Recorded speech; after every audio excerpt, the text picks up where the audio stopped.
പ്രഭാഷണത്തിന്റെ ആവശ്യമില്ലെന്നറിയാം. ആ രൂപത്തിൽ വളരെ അർത്ഥഗംഭീരമായ എല്ലാം ഉൾക്കൊള്ളിച്ചുകൊണ്ട് ബഹുമാനപ്പെട്ട കൂറ്റമ്പാറ ഉസ്താദിന്റെ ദീർഘമായൊരു പ്രഭാഷണം ഇവിടെ നടന്നു. അല്ലാഹു ഉസ്താദ് അവറുകൾക്കും നമ്മുടെ മറ്റു ആലിമീങ്ങൾക്കും സാദാത്തുക്കൾക്കും എല്ലാവർക്കും ദീർഘായുസ്സും ആഫിയത്തും അല്ലാഹു തആല ഏറ്റിക്കൊടുക്കുമാറാകട്ടെ. അവരുടെ തണലിലായി ദീനിന് സേവനം ചെയ്യാൻ ആവശ്യമായ ഇൽമും തഖ്വയും ഇഖ്ലാസും എല്ലാം അല്ലാഹു തആല നമുക്കും ഏറ്റിത്തരുമാറാകട്ടെ.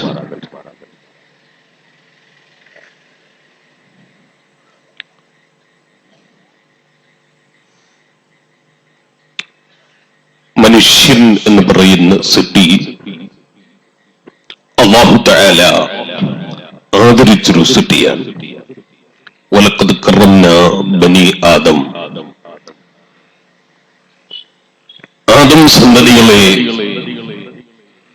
നാം ആദരിച്ചിരിക്കുന്നു എന്ന് പരിശുദ്ധ ഖുർആൻ പ്രസ്താവിച്ചിട്ടുണ്ട്. മനുഷ്യൻ എന്ന് പറയുന്ന സൃഷ്ടി അല്ലാഹുവിന്റെ അടുക്കൽ വലിയ ആദരവുള്ള ഒരു സൃഷ്ടിയാണ്. ആ മനുഷ്യന്റെ ആദരവ്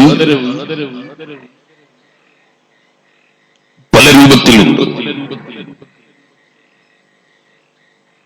മഹാന്മാരായ മുഫസ്സിരീകൾ പല രൂപത്തിലും ഇതിന്റെ മാനകൾ വിശദീകരിച്ചത് കാണാം.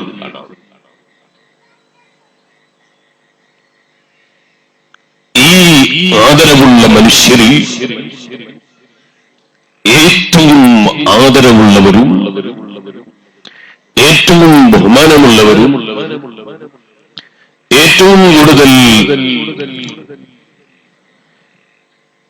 ആദരവ് ലഭിച്ചവരും ഈമാനും തഖ്വയുമുള്ളവരാണ്. അല്ലാഹു അത്തരം നല്ല സ്വാലിഹീങ്ങളുടെ കൂട്ടത്തിൽ നമ്മളെല്ലാവരെയും പെടുത്തി അനുഗ്രഹിക്കുമാറാകട്ടെ.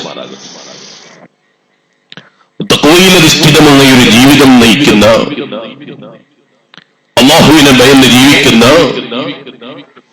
റബ്ബിന്റെ പ്രീതി പ്രതീക്ഷിച്ച് ജീവിക്കുന്ന ഒരു മുഅ്മിനായ മനുഷ്യന്റെ ജീവിതം എന്ന് പറയുന്നത് കറകളഞ്ഞ ജീവിതമാണ്. അവന്റെ ജീവിതം കൊണ്ട് ഒരു ഈമാനുള്ളവനോ ഈമാനില്ലാത്തവനോ ഒരു ബുദ്ധിമുട്ടും ഉണ്ടാകൂല. അവന്റെ ജീവിതം കൊണ്ട് ഒരു മനുഷ്യനും വിഷമമുണ്ടാകൂല. അവന്റെ ജീവിതം കൊണ്ട് ഒരു മനുഷ്യനും പ്രയാസപ്പെടൂല.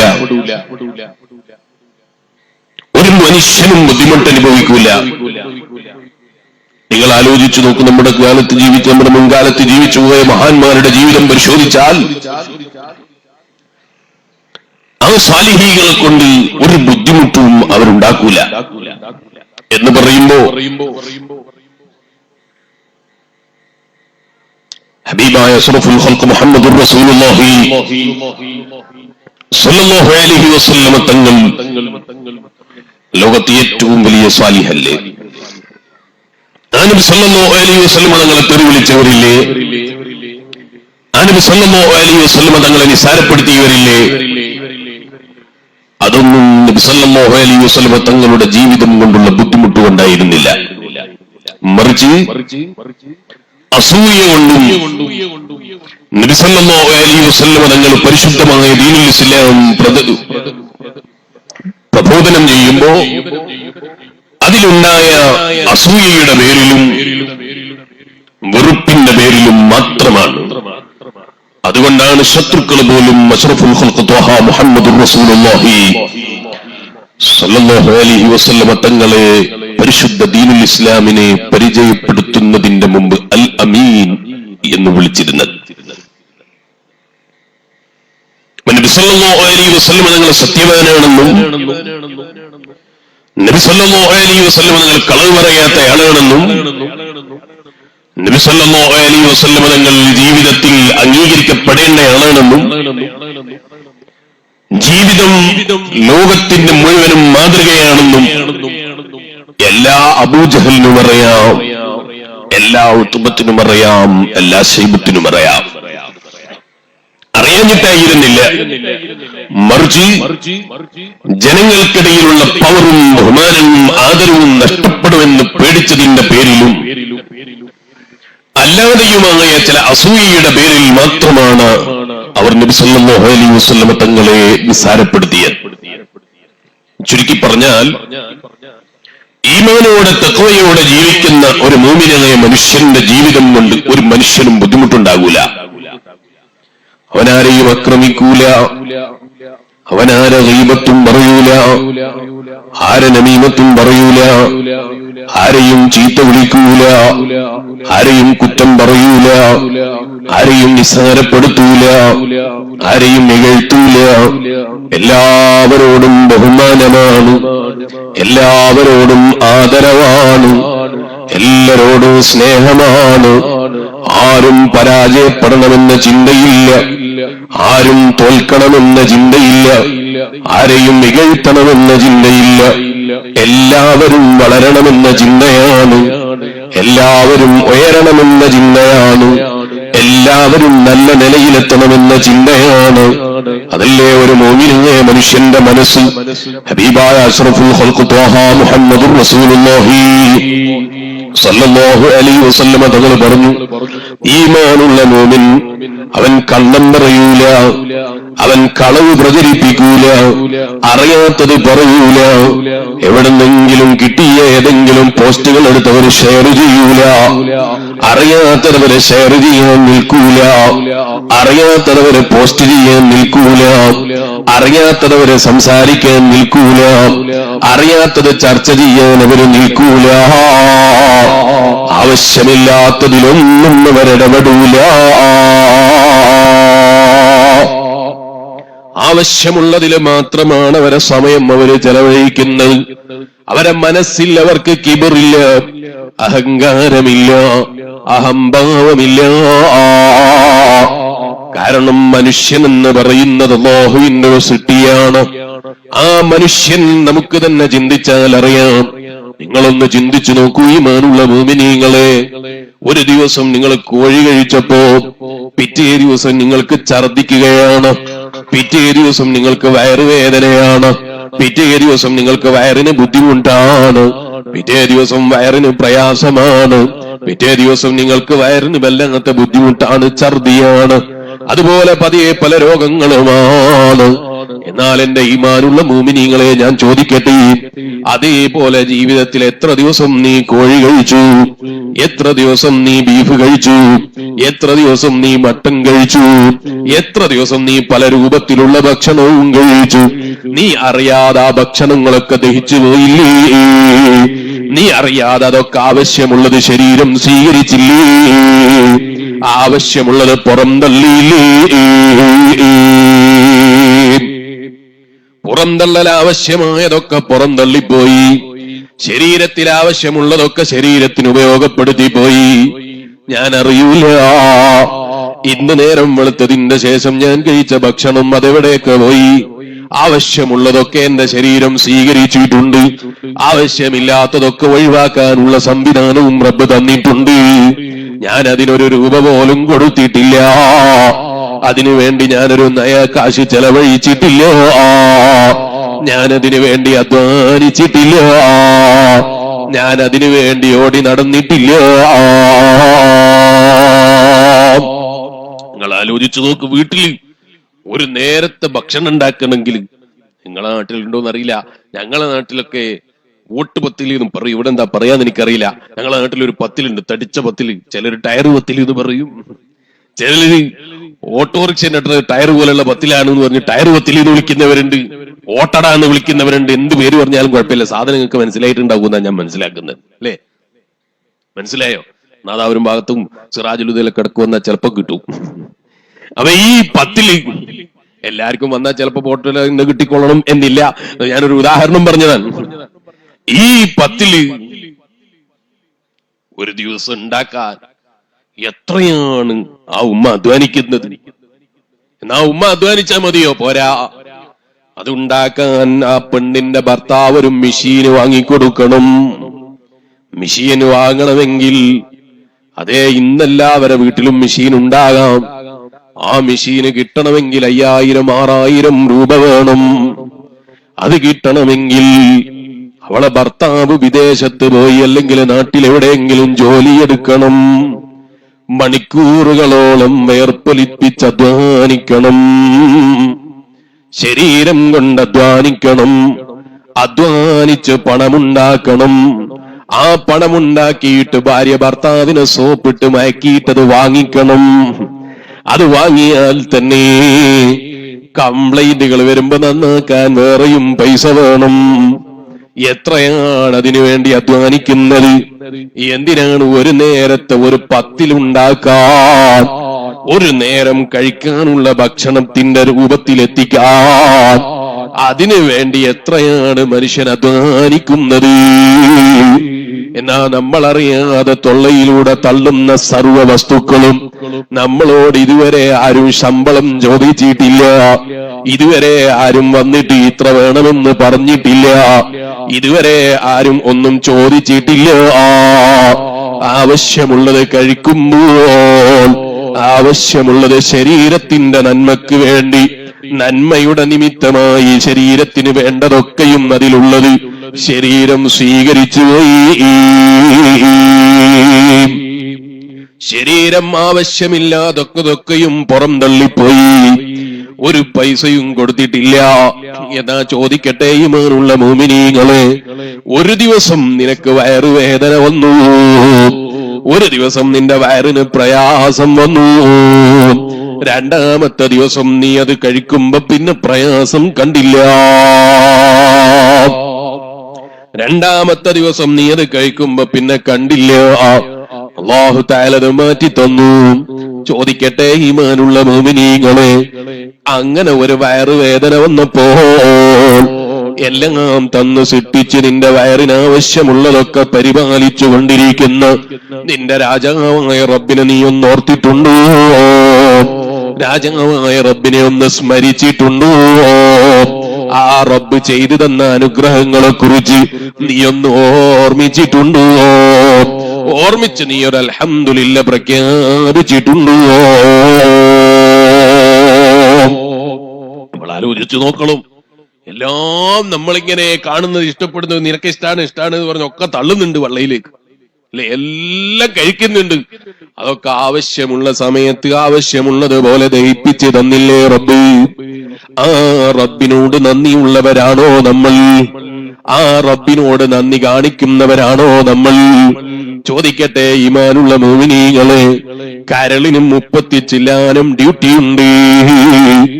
മനുഷ്യന്റെ ശരീരത്തിലുള്ള കരള് എന്ന് പറയുന്ന വസ്തുവിന് 30 ചില്ലാനും ഡ്യൂട്ടികളുണ്ട്. ഒരു ഡ്യൂട്ടി എന്താ? നിന്റെ ശരീരത്തിലുള്ള അണുബാധകളെ തടുക്കലാണ്. 33 ഡ്യൂട്ടി എടുക്കൽ അവിടെ നിൽക്കട്ടെ, 33 ഡ്യൂട്ടി എടുക്കൽ അവിടെ നിൽക്കട്ടെ. നിന്റെ ശരീരത്തിലെ അണുബാധകളെ തടുക്കാനുള്ള ഡ്യൂട്ടി മൂപ്പറങ്ങ് നിർത്തിവെച്ചപ്പോ നീ ICUവിന്റെ ഉള്ളിലായില്ലേ? ദിവസങ്ങളോളം നീ ICUവിൽ കിടന്നില്ലേ? ICUവിൽ നിന്ന് പുറത്തേക്ക് ഇറങ്ങിയപ്പോൾ ഡോക്ടർമാരെഴുതി നിനക്ക് കുടിപ്പിച്ച ഗുളികകളും മരുന്നുകളും നിനക്ക് ചെയ്ത ഇഞ്ചക്ഷനുകളും ഒക്കെ വായിച്ചു നോക്കിയപ്പോഴാണ് ഇതുവരെ ഇതൊന്നുമില്ലാതെ എന്റെ കരള് ഡ്യൂട്ടി എടുത്തിരുന്നു. ഒരൊറ്റ ഡ്യൂട്ടി മൂപ്പര് നിർത്തിയതാണ്. അപ്പോഴാണ് ഇപ്പുറം കിഡ്നിക്ക് തകരാറ് വന്നുപോയി. കരളിന് തകരാറ് വന്നപ്പോ പിന്നെ കിഡ്നിക്ക് തകരാറ് വന്നുപോയി. ഡോക്ടർമാര് പലരും വിധി പറഞ്ഞു പോയി. കരളിന് രോഗം വന്നാൽ ശരീരത്തിലെ രോഗങ്ങൾ എളുപ്പത്തിൽ പിടികൂടാൻ എളുപ്പമാണ്. അതുകൊണ്ട് നിങ്ങളെ റൂമിൽ തന്നെ കിടത്താൻ കഴിയൂല, ICUവിലല്ലാതെ നിങ്ങളെ പറ്റൂല. ഒരണുമാതിയും നിങ്ങളെ ശരീരത്തോടടുക്കാൻ പറ്റൂല. കരള് എന്ന് പറയുന്ന സാധനം വളരെ ചെറിയതാണ്, അല്ലെ? മനുഷ്യൻ തന്നെ പറഞ്ഞാൽ എത്ര വലുപ്പമുണ്ട്? അതിന്റെ ഉള്ളിലല്ലേ അല്ലാഹു തആല ഇതൊക്കെ സംവിധാനിച്ചു വെച്ചിരിക്കുന്നത്. ഒരു ഗ്ലാസ് വെള്ളം ഫിൽട്ടർ ചെയ്യണമെങ്കിൽ എത്ര വലിയ മെഷീൻ വേണം? ഒരു ഗ്ലാസ് വെള്ളം ഫിൽട്ടർ ചെയ്ത് നമുക്ക് കിട്ടണമെങ്കിൽ എത്ര കരണ്ട് ചെലവഴിക്കണം? എത്ര അതിന് അധ്വാനിക്കണം? എന്തൊക്കെ മെഷീനുകൾ അതിന് വാങ്ങണം. നമ്മൾ ഒരു മെഷീനും വാങ്ങിയിട്ടില്ല. ഒരു മെഷീനെ കുറിച്ചും നമുക്കറിയില്ല. നമ്മളെ കരൾ കേടാന്ന് പറയുമ്പോഴാണ് നമ്മൾ കരളിനെ കുറിച്ച് ചിന്തിക്കുന്നത്. കിഡ്നി കംപ്ലൈന്റ് ആണ് എന്ന് പറയുമ്പോഴാണ് കിഡ്നിയെ കുറിച്ച് ആലോചിക്കുന്നത്. അല്ലാഹു അത്തരം രോഗങ്ങളൊന്നും നമുക്ക് ആർക്കും തരാതിരിക്കട്ടെ. പക്ഷെ എന്റെ ഈമാനുള്ള മുഅ്മിനീ, നമ്മൾ അറിയാതെ നമ്മളെ ശരീരത്തിൽ ആവശ്യമുള്ളതൊക്കെ ചെയ്തു തരുന്ന രാജാവങ്ങ റബ്ബിനെ കുറിച്ചൊന്ന് ഓർക്കേണ്ടതില്ലേ? ആ റബ്ബിനെ ഒന്നോർത്ത് ജീവിക്കേണ്ടതില്ലേ? അവന്റെ പ്രീതി പ്രതീക്ഷിച്ചൊന്ന് ജീവിക്കേണ്ടതില്ലേ? മഹല്ലിന്റെ 40ാമത്തെ വാർഷികമാണെന്ന് പറയുന്നു. ചോദിക്കട്ടെ ഈമാനുള്ള മുഅ്മിനീങ്ങളെ, ഈ മഹല്ല് രൂപീകരിക്കുമ്പോ ഉണ്ടായ ഉപ്പാപ്പമാര് പലരും നമ്മളെ കൂടെയുള്ളോ? അല്ലാഹു അവരൊക്കെ ഖബറുടെ സ്വർഗ്ഗപ്പൂന്തോപ്പാക്കി കൊടുക്കട്ടെ. അല്ലാഹു അവരെയും നമ്മളെയും നാളെ ജന്നത്തുൻ നഈമിൽ ഹബീബായ നബി മുഹമ്മദുർ റസൂലുള്ളാഹി സ്വല്ലല്ലാഹു അലൈഹി വസല്ലമ തങ്ങളെ കൂടെ ഒരുമിച്ച് കൂട്ടട്ടെ. ചോദിക്കട്ടെ ഈമാനുള്ള മനുഷ്യ, അടുത്ത ഏതെങ്കിലും ഒരു 10 വർഷം കഴിഞ്ഞ് ഈ മഹല്ലിന്റെ വാർഷികമായി ആഘോഷിക്കുമ്പോ ചെറുപ്പക്കാരായ നമ്മൾ ഉണ്ടാകുമോ? കുട്ടികളായ നമ്മൾ ഉണ്ടാകുമോ? ഉപ്പമാരായ നമ്മൾ ഉണ്ടാകുമോ? ഉപ്പാപ്പമാരായ നമ്മൾ ഉണ്ടാകുമോ? ഉമ്മാമ്മമാരായ നമ്മൾ ഉണ്ടാകുമോ? നമുക്ക് പറയാൻ കഴിയൂല. ഒരു മനുഷ്യനും ഗ്യാരണ്ടി പറയാൻ കഴിയാത്ത നമ്മുടെ ശരീരം, ആ ശരീരം അല്ലാഹു തആല തന്ന സമയം അവന് വഴിപ്പെട്ട് അവന് വണങ്ങി ജീവിക്കലല്ലേ ബുദ്ധി എന്ന് പറയുന്നത്.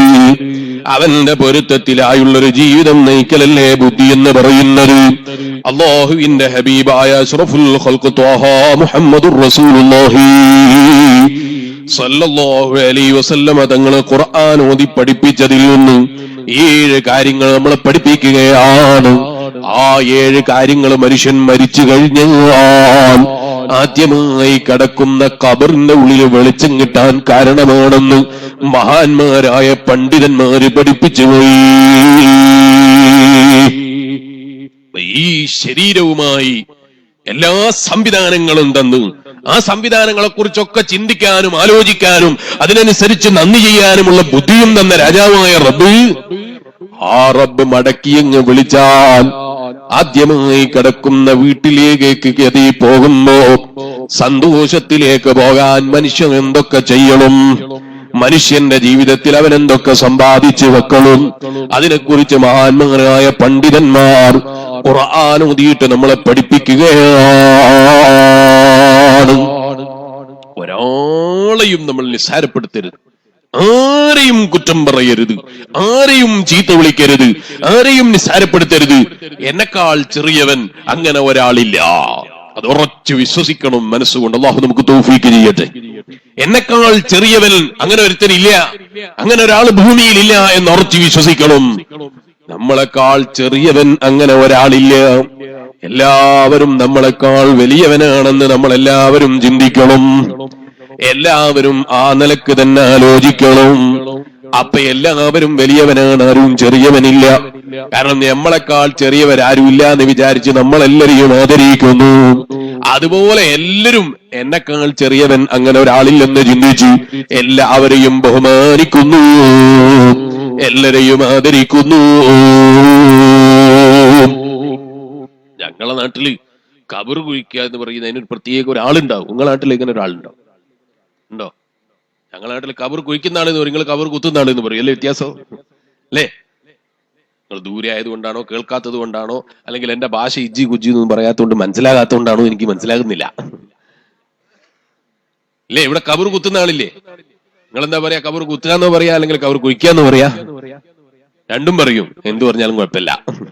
അപ്പൊ കബർ കുത്തുന്ന ആള്, കബർ കുഴിക്കുന്ന ആള്, ചിലർക്ക് തോന്നുകയാണ് അയാളെ കാണുമ്പോ അയാളൊരു താണ മനുഷ്യനാണ്, അയാളൊരു താഴ്ന്നവനാണ്, അയാളെ ജോലി ഒരു താഴ്ന്ന ജോലിയല്ലേ, ആരെങ്കിലും മരിച്ചിട്ട് വേണ്ടേ ഇയാൾക്ക് എന്തെങ്കിലും കിട്ടാനെന്ന് ചിന്തിക്കണ്ട. അയാള് വലിയ മുന്തിയ ജോലിയെടുക്കുന്നയാളാണ്. എന്നെയും നിങ്ങളെയൊക്കെ മറവ് ചെയ്യാൻ കബർ കുഴിച്ചു തരുന്നയാളാണ്, കബർ കുത്തിത്തരുന്നയാളാണ്. നിങ്ങൾ ആലോചിച്ചു നോക്ക് മനുഷ്യ, നീ താൽക്കാലികമായി താമസിക്കുന്ന നിന്റെ വീട് ആ വീടിന് ഒരു എഞ്ചിനീയർ ഇല്ലേ, അതിന്റെ പ്ലാന് വരച്ചു തന്ന ഒരാളില്ലേ, അതിന്റെ പ്ലാന് നിങ്ങൾക്ക് ചെയ്തു തന്ന ഒരാളില്ലേ?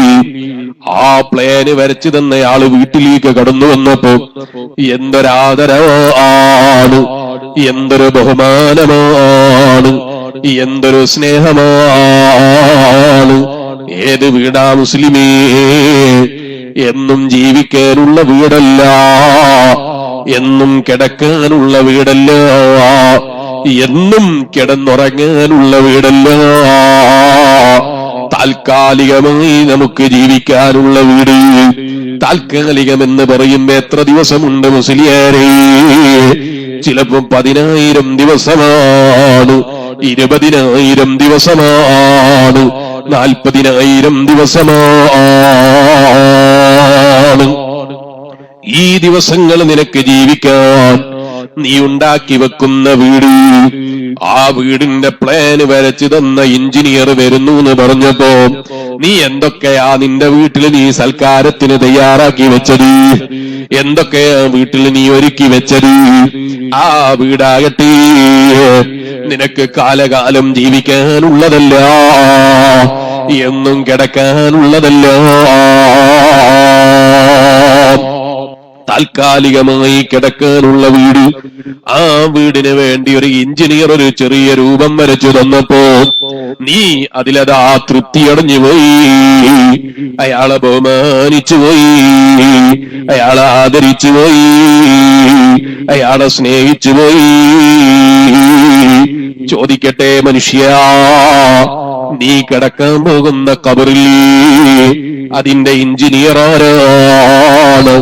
അതിന്റെ പ്ലാന് വരക്കുന്നതാരാണ്? അതിന്റെ രൂപം കണ്ടതാരാണ്? അതിന്റെ കോൺട്രാക്ടർ ആരാണ്? അതിന്റെ പണിയെടുക്കുന്ന ജോലിയെടുക്കുന്നയാളാരാണ്? എല്ലാം ഒരാള് തന്നെ അല്ലേ? ഒരാളല്ലേ ഈ ഖബർ കുഴിക്കുന്നത്? അല്ലെങ്കിൽ രണ്ടാള്? ഈ ഖബർ കുഴിക്കുന്ന നിനക്ക് വേണ്ടി ഒരുക്കുന്ന ഖബർ അത് താൽക്കാലികമായി ഒരു 40,000 ദിവസത്തേക്കുള്ളതല്ല, ഒരു 40,000 അതേ മാസത്തേക്കുള്ളതല്ല. നിനക്ക് എത്രയോ കാലം റബ്ബ് കണക്കാക്കിയ ദിവസങ്ങൾ തീർക്കാനുള്ളൊരു വീട്, എത്രയോ കാലം നീ ഉറങ്ങേണ്ട വീട്. ആ വീടിനെ കുറിച്ച് നീ ആലോചിച്ചില്ല, ആ വീടിനെ കുറിച്ച് നീ ചിന്തിച്ചില്ല, ആ വീടിനെ കുറിച്ച് നീ സ്മരിച്ചില്ല. ആ വീട്ടിൽ കിടക്കുമ്പോ സന്തോഷത്തിൽ കിടക്കാൻ ആവശ്യമുള്ളതൊക്കെ വേണമല്ല അല്ലാ, ആവശ്യമുള്ളതൊക്കെ കിട്ടണമല്ല അല്ലാ. ഇത് ചിന്തിച്ച് നീ നിന്റെ ജീവിതത്തിൽ സമയം ചെലവഴിച്ചില്ല, അതിന് വില കൽപ്പിച്ചില്ല. അതുകൊണ്ട് തന്നെ ഖബർ കുഴിക്കുന്നവനെ കണ്ടപ്പോ നിനക്ക് തോന്നുകയാണ് ദിവസം 500 ദിർഹംസ് അല്ലേ എന്റെ ശമ്പളം, അല്ലെങ്കിൽ 50 ദിർഹംസ് അല്ലേ എന്റെ ശമ്പളം. അതേ ഈ ഖബർ കുഴിക്കുന്നവനൊരു ഖബർ കുഴിച്ചാൽ വെറും 500 രൂപയല്ലേ, എന്നെക്കാൾ എത്രയോ ചെറിയവനാ. ഈ നിലക്കുള്ള ചിന്ത കൈയൊഴിക്കൂ മനുഷ്യ, ഈ നിലക്കുള്ള ആലോചന കൈയൊഴിക്കൂ മനുഷ്യ. എന്നെക്കാൾ ചെറിയവനില്ലെന്ന് ഉറച്ചു വിശ്വസിച്ചു, എല്ലാവരും എന്നെക്കാൾ വലിയവനാണെന്ന് വിശ്വസിച്ചു. ആരും എന്നെക്കാൾ ചെറുതില്ല എന്നുറച്ചു വിശ്വസിക്കണം. അതേ ഖബർ കുഴിക്കുന്നവനെ കാണുമ്പോ ഒന്ന് എഴുന്നേറ്റ് നിൽക്കണം. അത് പ്രായം കൊണ്ടായാലും കുഴപ്പമില്ല, ഏത് ആദരവാണെങ്കിലും കയറി വരുമ്പോ ആര് വരുമ്പോഴും ഒന്ന് എഴുന്നേറ്റ് നിൽക്കലൊരു ബഹുമാനമാണ്. വരുമ്പോ അയാളെ കാണുമ്പോ ഒന്ന് ബഹുമാനിക്കണം. അതേത് ജോലിയെടുക്കുന്നവനാണെങ്കിലും നമ്മളെക്കാൾ പ്രായമുണ്ടോ ബഹുമാനിച്ചോളണം, ആദരിച്ചോളണം. അവിടെ ജോലിയുടെ നോട്ടമില്ല, അവിടെ ശമ്പളത്തിന്റെ നോട്ടമില്ല, പണത്തിന്റെ നോട്ടമില്ല. പണം എന്ന് പറയുന്നത് ഒരാളെ ബഹുമാനിക്കാനുള്ള നിമിത്തമല്ല. പണം എന്ന് പറയുന്നത് ഒരാളെ ബഹുമാനിക്കാനുള്ള നിമിത്തമല്ല. പണം ഇന്നുണ്ടാകാം, നാളെ ഉണ്ടായിക്കൊള്ളണം എന്നില്ല. ഇതല്ലേ പണം? ഇന്ന് വലിയ പണക്കാരനാണ്, നാളെ ചിലപ്പോൾ വലിയ ഫക്കീറാണ്. ഈ പ്രാവശ്യം റമദാനിന്റെ തൊട്ടു മുമ്പ് ഖത്തറിൽ ചെന്നപ്പോ വളരെ പതിയെ സജീവമായി പ്രവർത്തിച്ചിരുന്നൊരു പ്രവർത്തകൻ, അല്ലാഹു അദ്ദേഹത്തിന്റെ എല്ലാ വിഷമങ്ങളും നീ നീക്കി കൊടുക്കണം റഹ്മാനെ, എന്നോട് പറഞ്ഞു 100 കണക്കിന് ആളുകൾ എന്റെ കീഴിൽ ജോലിക്കുണ്ടായിരുന്നു. ഒരൊറ്റ രാത്രിയിലെല്ലാം പിരിച്ചുവിടേണ്ടി വന്നു. ഇപ്പൊ ലക്ഷക്കണക്കിന് രൂപ കടത്തിലാണ്. ഒന്ന് ദുആ ചെയ്യണേ, നീ സലാമത്താക്കി കൊടുക്കണേ അല്ലാ. ആ ദിവസം വരെ, ആ രാത്രി വരെ ഒരുപാട് ആളുകളെ നിയന്ത്രിച്ചു, ഒരുപാട് ജോലിക്കാരെ കീഴിലാക്കി ജീവിച്ചു. ഒരു സെക്കൻഡിൽ റബ്ബ് തിരിച്ചങ്ങ് ചോദിച്ചപ്പോൾ തടുക്കാനുള്ള ഒന്നും കയ്യിലില്ല. ഇതല്ലേ മനുഷ്യന്റെ സമ്പത്ത് എന്ന് പറയുന്നത്? ഇതല്ലേ മനുഷ്യന്റെ പണം എന്ന് പറയുന്നത്? പണം ഒരു ബഹുമാനിക്കേണ്ട വസ്തുവല്ല. പണം ഉള്ളവനെ പണത്തിന്റെ പേരിൽ ബഹുമാനിക്കേണ്ടതില്ല. അതേ സ്ഥാനത്ത് പ്രായം കൊണ്ടെല്ലാവരെയും ബഹുമാനിക്കണം, എല്ലാവരെയും ആദരിക്കണം, എല്ലാവരെയും ബഹുമാനിക്കണം. ഇനിയൊരു പണക്കാരനെ കണ്ട അയാളെ നിസാരപ്പെടുത്തണം എന്നല്ല ഞാൻ പറഞ്ഞത്, അയാളെ കുറ്റപ്പെടുത്തണം എന്നല്ല ഞാൻ പറഞ്ഞത്. ഉമറാക്കൾക്ക് ബഹുമാനമുണ്ട്, ബഹുമാനമില്ല എന്നല്ല. അതേ സ്ഥാനത്ത് പണം എന്നതല്ല നമ്മളെ ബഹുമാനിക്കാനുള്ള നിമിത്തമായി കാണേണ്ടത്. എല്ലാവരെയും നമ്മൾ ബഹുമാനിക്കുന്നവരാകണം, എല്ലാവരെയും നമ്മൾ ആദരിക്കുന്നവരാകണം. ഏത് വലിയവനോടും ബഹുമാനം കാണിക്കണം. ആരും നമ്മളെക്കാൾ ചെറിയവനില്ലെന്ന് ഉറച്ച വിശ്വാസം മനസ്സിൽ വേണം. എല്ലാവരും നമ്മളെക്കാൾ വലിയവനാണ് എന്ന ചിന്ത വേണം. ബഹുമാനപ്പെട്ട നബിയുല്ലാഹി സുലൈമാൻ അലൈഹിസ്സലാമിനെ കുറിച്ച് ബഹുമാനപ്പെട്ട അബുൽ ലൈസ് തങ്ങൾ പറയാണ്, ഏത് വലിയ പണക്കാരനും മുട്ടുകുത്തുന്നൊരു സമയമുണ്ട്, ഏത് വലിയ പണത്തിന്റെ ഹുക്ക് കാണിച്ച് ജീവിച്ചവനും മുട്ടുകുത്തുന്നൊരു സമയമുണ്ട്. എപ്പോഴാണ്? റബ്ബിന്റെ പാരത്രിക ലോകത്തെത്തുമ്പോഴാണ്. റബ്ബിനോടെന്റെ പണത്തിന്റെ കാരണത്താൽ എനിക്ക് ഇബാദത്ത് ചെയ്യാൻ കഴിഞ്ഞില്ല അല്ലാ, ഇബാദത്ത് എടുക്കാൻ കഴിഞ്ഞില്ല അല്ലാ എന്ന് റബ്ബിന്റെ മുമ്പിൽ കാരണം ബോധിപ്പിക്കുമ്പോൾ, റബ്ബിനോട് കാരണം പറയുമ്പോൾ, ബഹുമാനപ്പെട്ട അബുൽ ലൈസ് റളിയല്ലാഹു അൻഹു പറയാണ്, അവന്റെ മുന്നിൽ ഹാജരാക്കുന്നത് നബിയുല്ലാഹി സുലൈമാൻ അലൈഹിസ്സലാമിനെ ഹാജരാക്കി പോയി. സുലൈമാൻ നബി അലൈഹിസ്സലാമിനെ നിർത്തിയിട്ട് അല്ലാഹു ചോദിക്കുകയാണ്, അല്ല മോനെ, നിനക്ക് സുലൈമാൻ നബി അലൈഹിസ്സലാമിനെക്കാൾ വലിയ പണമുണ്ടായിരുന്നു, സുലൈമാൻ നബി അലൈഹിസ്സലാമിനെക്കാൾ വലിയ അധികാരം നിന്റെ കയ്യിലുണ്ടായിരുന്നു? ഒരിക്കലുമില്ല. റബ്ബി ഹബ്ലി മുൽക്കൻ ലാ യംബഗി ലിഅഹദിൻ, ലോകത്ത് ഒരാൾക്കും കൊടുക്കാത്ത, ലോകത്ത് ഒരു സൃഷ്ടിക്കും കൊടുക്കാത്ത അധികാരം നീ എനിക്ക് തരണേ അല്ലാഹ്, നീ എനിക്ക് നൽകണേ അല്ലാഹ് എന്ന് പ്രാർത്ഥന നടത്തിയില്ലേ നബിയുല്ലാഹി സുലൈമാൻ അലൈഹിസ്സലാം? ആ സുലൈമാൻ നബി അലൈഹിസ്സലാമിന് ഈമാനുള്ള മുഅ്മിനീങ്ങളെ കീഴ്പ്പെടുത്തി കൊടുക്കാത്ത വസ്തുക്കളുണ്ടോ? ജിന്നുകളെ റബ്ബ് കീഴ്പ്പെടുത്തി കൊടുത്തു, പറവകളെ ജിന്നതീരല്ല കീഴ്പ്പെടുത്തി കൊടുത്തു, അതേ മൃഗങ്ങളെ അല്ലാഹു തആല കീഴ്പ്പെടുത്തി കൊടുത്തു. ഉറുമ്പ് വരെ നബിയുല്ലാഹി സുലൈമാൻ അലൈഹിസ്സലാമിന്റെ കീഴിലാണ്. ആ സുലൈമാൻ നബി അലൈഹിസ്സലാമിനെ മുൻനിർത്തിയിട്ട് അല്ലാഹു ചോദിക്കുകയാണ്, അല്ല മോനെ, സുലൈമാൻ നബി അലൈഹിസ്സലാമിനെക്കാൾ വലിയ അധികാരം നിന്റെ കയ്യിലുണ്ടായിരുന്നു, സുലൈമാൻ നബി അലൈഹിസ്സലാമിനെക്കാൾ വലിയ ബഹുമാനം നിനക്കുണ്ടായിരുന്നു, സുലൈമാൻ നബി അലൈഹിസ്സലാം കണ്ടതിനേക്കാൾ വലിയ പണം നീ കണ്ടിരുന്നു. ഏത് പണക്കാരനും മുട്ടുമടക്കിപ്പോയി, ഏത് അധികാരികളും മുട്ടുമടക്കിപ്പോയി, ഏത് മന്ത്രിമാരും മുട്ടുമടക്കിപ്പോയി, ഏത് മന്ത്രിയും ഏത് തന്ത്രമുള്ളവനും അവിടെ മുട്ടുമടക്കിപ്പോയി. കാരണം നബിയുല്ലാഹി സുലൈമാൻ അലൈഹിസ്സലാമിന് ഇത്ര വലിയ അധികാരം കൊടുത്തിട്ട്, ഇത്ര വലിയ പണം കൊടുത്തിട്ട് സുലൈമാൻ നബി അലൈഹിസ്സലാം അല്ലാഹുവിനെ ധിക്കരിച്ചിട്ടില്ല, റബ്ബിനെ മറന്ന് ജീവിച്ചിട്ടില്ല, റബ്ബിന്റെ മേധയെ പ്രീതി കൈയൊഴിച്ചിട്ടില്ല. ഇത് പറയുമ്പോ സുലൈമാൻ നബി അലൈഹിസ്സലാമിന്റെ മുന്നിൽ ഏത് അധികാരമുള്ളവനും മുട്ടുമടക്കി പോയില്ലേ? സുലൈമാൻ നബി അലൈഹിസ്സലാം വലിയ അധികാരം കയ്യിലുണ്ട്, വലിയ സാമ്പത്തിക ശേഷി കയ്യിലുണ്ട്. പക്ഷേ മനസ്സിലൊരു തുരിയുള്ളി പോലും കിബറില്ല, ഒരണുമണി തൂക്കം കിബർ മനസ്സിലില്ല. അല്ലാഹുവിനെ വഴിപ്പെട്ടുള്ള ജീവിതമാണ്, അവന്റെ പൊരുത്തം മാത്രം പ്രതീക്ഷിച്ചുള്ള ജീവിതമാണ്. അതുകൊണ്ട് തന്നെ സുലൈമാൻ നബി അലൈഹിസ്സലാമിനെ മുൻനിർത്തിയിട്ട് അല്ലാഹു ചോദിക്കുകയാണ്, സുലൈമാൻ നബി അലൈഹിസ്സലാമിനെക്കാൾ വലിയ അധികാരം നിനക്കുണ്ടോ? ഒരു മനുഷ്യനും മറുപടി പറയാനില്ലാതെ മുട്ടുമടക്കിപ്പോയി. ഓ എന്റെ ഈമാനുള്ള മുഅ്മിനീങ്ങളെ, ആ റബ്ബിന്റെ കോടതിയിലേക്ക് തിരിച്ചു പോകുമ്പോ ആദ്യമായി മനുഷ്യന് കടക്കാനുള്ള വീടാണ് ഖബർ. ആ ഖബറിനെ കുറിച്ചാണ് മഹാന്മാര് പറയുന്നത്. അവിടെ നിങ്ങൾക്ക് വെളിച്ചം കിട്ടണോ?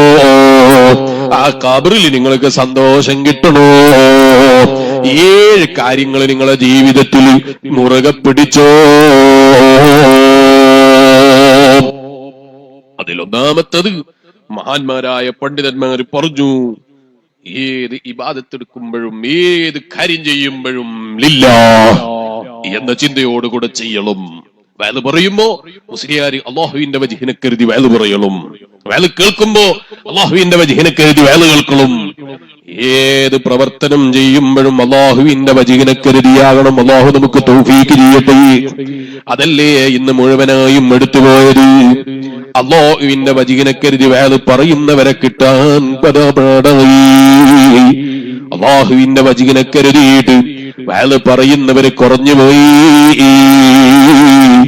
അല്ലാഹുവിന്റെ വജ്ഹിനെ കരുതി വയല് കേൾക്കുന്നവരും കുറഞ്ഞുപോയി. പാലക്കാട് ജില്ലയിൽ ഒരു സ്ഥലത്ത് വയലിന് പോയപ്പോ അവിടുന്ന് ഒരാള് സംഘാടകര് വന്നിട്ട് വയല് കഴിഞ്ഞപ്പോ എന്നോട് ചോദിച്ചു, നാളെയും നിങ്ങൾ തന്നെ വരുമോ വയലിന് എന്ന് ചോദിച്ചു. ഞാൻ ചോദിച്ചു, അതെന്താ കാരണം? നാളെ വയലിന് വരാൻ ഏറ്റൊരു ഉസ്താദ് ഉണ്ടാവൂലേ, അയാളെന്ത് പറഞ്ഞു? അയാൾ അടുക്കൽ ഞങ്ങൾ ചെന്നപ്പോ വല്ലാത്ത കംപ്ലൈന്റ് ആണ്, വിളിച്ചപ്പോ വല്ലാത്ത കംപ്ലൈന്റ് ആണ്. എന്താണ് കംപ്ലൈന്റ് എന്ന് ചോദിച്ചപ്പോ കംപ്ലൈന്റ് കേട്ടപ്പോ ഞാൻ ചിരിച്ചുപോയി. എന്താണ് കംപ്ലൈന്റ്? ഒന്നാമത്തെ കംപ്ലൈന്റ്, നോട്ടീസ് അടിച്ചിട്ട് അയാളെ വീട്ടിൽ കൊടുത്തയച്ച് ക്ഷണിച്ചില്ല. നോട്ടീസ് അടിച്ചിട്ട് അതേ വീട്ടിൽ പോയിട്ട് ക്ഷണിച്ചില്ല. നോട്ടീസുമായി വീട്ടിൽ ചെന്ന് വിളിച്ചില്ല. രണ്ടാമത്തെ കംപ്ലൈന്റ്, അയാള് നോട്ടീസ് അത് അയാൾക്ക് വേണ്ടി അയാളെ പരിപാടിക്ക് വേണ്ടി അടിച്ച ഫ്ലെക്സിൽ വേറെയും ചില ഉസ്താദുമാരെ ഫോട്ടോയുണ്ട്. അയാളെ ഫോട്ടോ കൂട്ടത്തിൽ ചെറുതായി പോയി. അതിന്റെ പേരിൽ അയാൾക്ക് ദേഷ്യം പിടിക്കുന്നു, അയാൾക്ക് വെറുപ്പ് പിടിക്കുന്നു. വയലിന് വരൂലെന്ന് വരെ അയാൾ ഭീഷണിപ്പെടുത്തുന്നു. സംഘാടകരപ്പ ചിന്തിക്കുകയാണ്, ഭീഷണിപ്പെടുത്തിയ മുസ്ലിയാരെ ഒന്ന് പാഠം പഠിപ്പിക്കണം. അയാള് വരാതെ തന്നെ നാളെ ഇവിടെ ഒരു നല്ല വയല് നടക്കണം. അതിനെന്ത് വഴി എന്ന് സംഘാടകരും ചിന്തിക്കുന്നു. ചിന്തിക്കണ്ട എന്നോ അല്ലെങ്കിൽ ചിന്തിച്ചത് തെറ്റാണെന്നോ ശരിയാണെന്നോ രണ്ടും ഞാൻ അഭിപ്രായം പറയുന്നില്ല. അതേ സ്ഥാനത്ത് നമ്മളൊന്ന് ചിന്തിച്ചു നോക്കണം. വയല് പറയുന്ന മുസ്ലിയാർക്ക് ഫോട്ടോ ചെറുതായതിന്റെ പേരിൽ കംപ്ലൈന്റ് വന്നുപോയി. നോട്ടീസ് വീട്ടിലെത്തിയിട്ട് ക്ഷണിക്കാത്തത് കൊണ്ട് കംപ്ലൈന്റ് വന്നുപോയി. എന്നെ ക്ഷണിക്കാൻ ആരും കുറ്റ്യാടി സിറാജുൽ ഹുദയിൽ വരാറില്ല, വരാൻ ഞാൻ പറയാറുമില്ല. ഞാൻ പലപ്പോഴും വാട്സപ്പിലും അതുപോലെയുള്ള അത്തരം മെസ്സേജുകളിലും ഫോണിലൂടെയുമാണ് മെസ്സേജ് ചെയ്ത് അത് പലപ്പോഴും ഡേറ്റ് കൊടുക്കാറുള്ളത്. ഇവിടെയുള്ള ആളുകൾ ബാപ്പാനെ ക്ഷണിക്കാൻ വന്നപ്പോ എന്നെ കണ്ടതാണ്, നിങ്ങളെ ക്ഷണിക്കാനും ഇവിടുന്ന് ആളുകൾ വന്നില്ലേ എന്ന് തെറ്റിദ്ധരിക്കണ്ട. ഞാൻ അതിന് മാത്രം വലുപ്പവും എനിക്ക് അതിന് മാത്രം ഇൽമുമില്ല. നിങ്ങളൊക്കെ എന്റെ പുരോഗതിക്ക് വേണ്ടി ദുആ ചെയ്യണം. അല്ലാഹു നമുക്കൊക്കെ നാഫിയായ ഇൽമിനെ എത്തിത്തരട്ടെ. അപ്പൊ എന്റെ ഈമാനുള്ള മുഅ്മിനീങ്ങളെ, ഈ നിലക്ക് വയല് പറയുന്നവരതപ്പതിച്ചു പോയി. വയല് പറയുന്നവരെ തന്നെ ഇത്ര കിട്ടിയാലേ വയല് പറയൂന്ന് മതി പറഞ്ഞു പോയി. വയല് പറയണമെങ്കിൽ ഇത്ര കിട്ടണമെന്ന് പറയുന്നവര് വന്നുപോയി. വയലിന് തന്നെ ക്ഷണിക്കുമ്പോ നോട്ടീസ് ഇത്ര അടിക്കണമെന്ന് മുസ്ലിയാര് തന്നെ പറയുന്നു. അവിടെ വയല് പറയുമ്പോ ഇത്ര വാട്സുള്ള മൈക്ക് വേണമെന്ന് പറയുന്നു. ഇതൊക്കെ ഡിമാൻഡ് വെച്ച് വയല് പറയുന്നവരിറങ്ങിപ്പോയി. അള്ളാന്റെ വജീനെ കരുതി വയല് പറയുന്നവർ കുറഞ്ഞുപോയി. അള്ളാഹു നമുക്കൊക്കെ അവന്റെ വജീഹിനെ കരുതി എല്ലാ പ്രവർത്തനങ്ങളും ചെയ്യാനുള്ള തൗഫീക്ക് ചെയ്യട്ടെ. മഹാന്മാരായ പണ്ഡിതന്മാര് പറയുന്നു, ഖബറിൽ വെളിച്ചം കിട്ടാൻ ആദ്യമായി അവന്റെ ജീവിതത്തിൽ അവൻ ശ്രദ്ധിക്കേണ്ട കാര്യം, എല്ലാ വിജയത്തിലും എല്ലാ കാര്യത്തിലും ഇഖ്ലാസ് വേണം. എന്ത് ചെയ്യുമ്പോഴും അള്ളാഹുവിന്റെ വജീഹിനെ കരുതിയാകണം. എന്ത് ചെയ്യുമ്പോഴും റബ്ബിന്റെ പ്രീതി പ്രതീക്ഷിച്ചാകണം. വമാ ഉമിറു ഇല്ലാ ലിയഅ്ബുദുല്ലാഹ മുഖ്ലിസീന ലഹുദ്ദീൻ. അതിനെ മഹാന്മാരായ പണ്ഡിതന്മാർ ഈ ആയത്ത് അതേ പഠിപ്പിക്കുകയാണ്. വമാ ഉമിറു ഇല്ലാ ലിയഅ്ബുദുല്ലാഹ മുഖ്ലിസീന ലഹുദ്ദീൻ. അള്ളാഹുവിന്റെ വജീനെ കരുതി ഇബാദത്ത് എടുക്കാൻ കൽപ്പിക്കപ്പെട്ടതിനെ കുറിച്ച് പരിശുദ്ധ ഖുർആൻ നമ്മളെ പഠിപ്പിക്കുന്നു. ഇബാദത്ത് ചെയ്യുമ്പോൾ മുഖ്ലിസീങ്ങളായി അള്ളാഹുവിന്റെ വജീനെ കരുതിയാകണം, അള്ളാഹുവിന്റെ പ്രീതി പ്രതീക്ഷിച്ചാകണം. ഇമാം അബുൽ ലൈസ് റഹിമഹുല്ലാ പറയാണ്, അങ്ങനെ റബ്ബിന്റെ വജീനെ കരുതി ഒരാൾ ഏത് നന്മ ചെയ്യുന്നുണ്ടെങ്കിലും അവൻ ബിസ്മി കൊണ്ട് തുടങ്ങട്ടെ. അൽഹംദുലില്ലാഹ് ഈ പദം കൊണ്ട് അവസാനിപ്പിക്കട്ടെ. ഏത് നന്മ തുടങ്ങുമ്പോഴും ബിസ്മില്ലാഹിർ റഹ്മാനിർ റഹീം അല്ലാഹുവിന്റെ നാമം കൊണ്ട് തുടങ്ങണം. ഏത് നന്മയ്ക്ക് വേണ്ടി ഇറങ്ങുമ്പോഴും ബിസ്മില്ലാ എന്ന് പറയണം. വെള്ളം കുടിക്കുകയാണെങ്കിലും പറയണം, ഭക്ഷണം കഴിക്കുകയാണെങ്കിൽ പറയണം, വയലിന് പോകാൻ വേണ്ടി വീട്ടിൽ നിന്ന് ഇറങ്ങുകയാണെങ്കിൽ പറയണം, വീട്ടിലേക്ക് കടക്കുകയാണെങ്കിൽ പറയണം. അങ്ങനെ ഏത് കാര്യം ചെയ്യുമ്പോഴും അവൻ ബിസ്മി കൊണ്ട് തുടക്കം കുറിക്കട്ടെ. അത് കഴിഞ്ഞാൽ അവനൊരു അൽഹംദുലില്ലാ പറയട്ടെ. അങ്ങനെ നിങ്ങൾ ശുക്റുള്ളവരായാൽ, അങ്ങനെ നിങ്ങൾ നന്ദിയുള്ളവരായാൽ പരിശുദ്ധ ഖുർആൻ നമ്മളെ പഠിപ്പിക്കുന്നു, ലഅസീദന്നക്കും നിങ്ങൾക്കത് ഏറ്റിത്തരാൻ കാരണമാണ്. നന്മകൾ ചെയ്യുമ്പോ അല്ലാഹുവിനെ ഓർത്ത്, നിഅമത്തുകൾ ലഭിക്കുമ്പോ അല്ലാഹുവിനെ സ്മരിച്ച് അവന്റെ പ്രീതി പ്രതീക്ഷിച്ച് നിങ്ങൾ ചെയ്താൽ നിങ്ങൾക്ക് ആ ശുക്റിന്, നിങ്ങൾക്ക് ശുക്ർ ചെയ്തതിന്റെ പേരിൽ നന്മകൾ അധികരിപ്പിക്കാൻ അത് കാരണമാണ്. വലയിൻ കഫർത്തും നിങ്ങളെ നീ നന്ദികേട് ചെയ്താലോ, അല്ലാഹുവിനോട് നന്ദികേട് കാണിച്ചാലോ, ഇന്നദബീ ലശദീദ് നമ്മളെ ശിക്ഷ വല്ലാത്ത ശിക്ഷയാണ്, ശക്തമായ ശിക്ഷയാണ്. ഖുർആൻ നമ്മളെ താക്കീത് ചെയ്യുന്നു. പക്ഷേ മനുഷ്യന്റെ ആരോഗ്യമുള്ള സമയം മനുഷ്യനെ പലപ്പോഴായി വഞ്ചിച്ചു കളയുന്നു എന്നതാണ് സത്യം, അല്ലെ? മനുഷ്യന്റെ ആരോഗ്യമുള്ള സമയം മനുഷ്യനെ വഞ്ചിച്ചു കളയുന്നു. അതുപോലെ നല്ല ഫ്രീ കിട്ടുന്ന സമയങ്ങള് അതൊക്കെ മനുഷ്യനെ വഞ്ചിച്ചു കളയുന്നു. ഹബീബായ നബി മുഹമ്മദുർ റസൂലുള്ളാഹി സ്വല്ലല്ലാഹു അലൈഹി വസല്ലം തങ്ങൾ പറഞ്ഞു, രണ്ട് കാര്യങ്ങൾ മനുഷ്യനെ വഞ്ചിച്ചു കളയുമെന്ന് ഞാൻ ഭയപ്പെടുന്നു. അതിലൊന്ന് അസ്സിഹ, മനുഷ്യന്റെ ആരോഗ്യമാണ്. രണ്ടാമത്തത് അൽ ഫറാഗ്, വിശ്രമ സമയങ്ങളാണെന്ന് നബി മുഹമ്മദുർ റസൂലുള്ളാഹി സ്വല്ലല്ലാഹു അലൈഹി വസല്ലം. മനുഷ്യന് വെറുതെ കിട്ടുന്ന സമയവും അതുപോലെ ആരോഗ്യമുള്ള സമയവും മനുഷ്യനെ വഞ്ചിച്ചു കളയുന്നു എന്നാണ് അഷ്റഫുൽ ഖൽഖ് മുഹമ്മദുർ റസൂലുള്ളാഹി സ്വല്ലല്ലാഹു അലൈഹി വസല്ലം തങ്ങൾ പറയുന്നത്.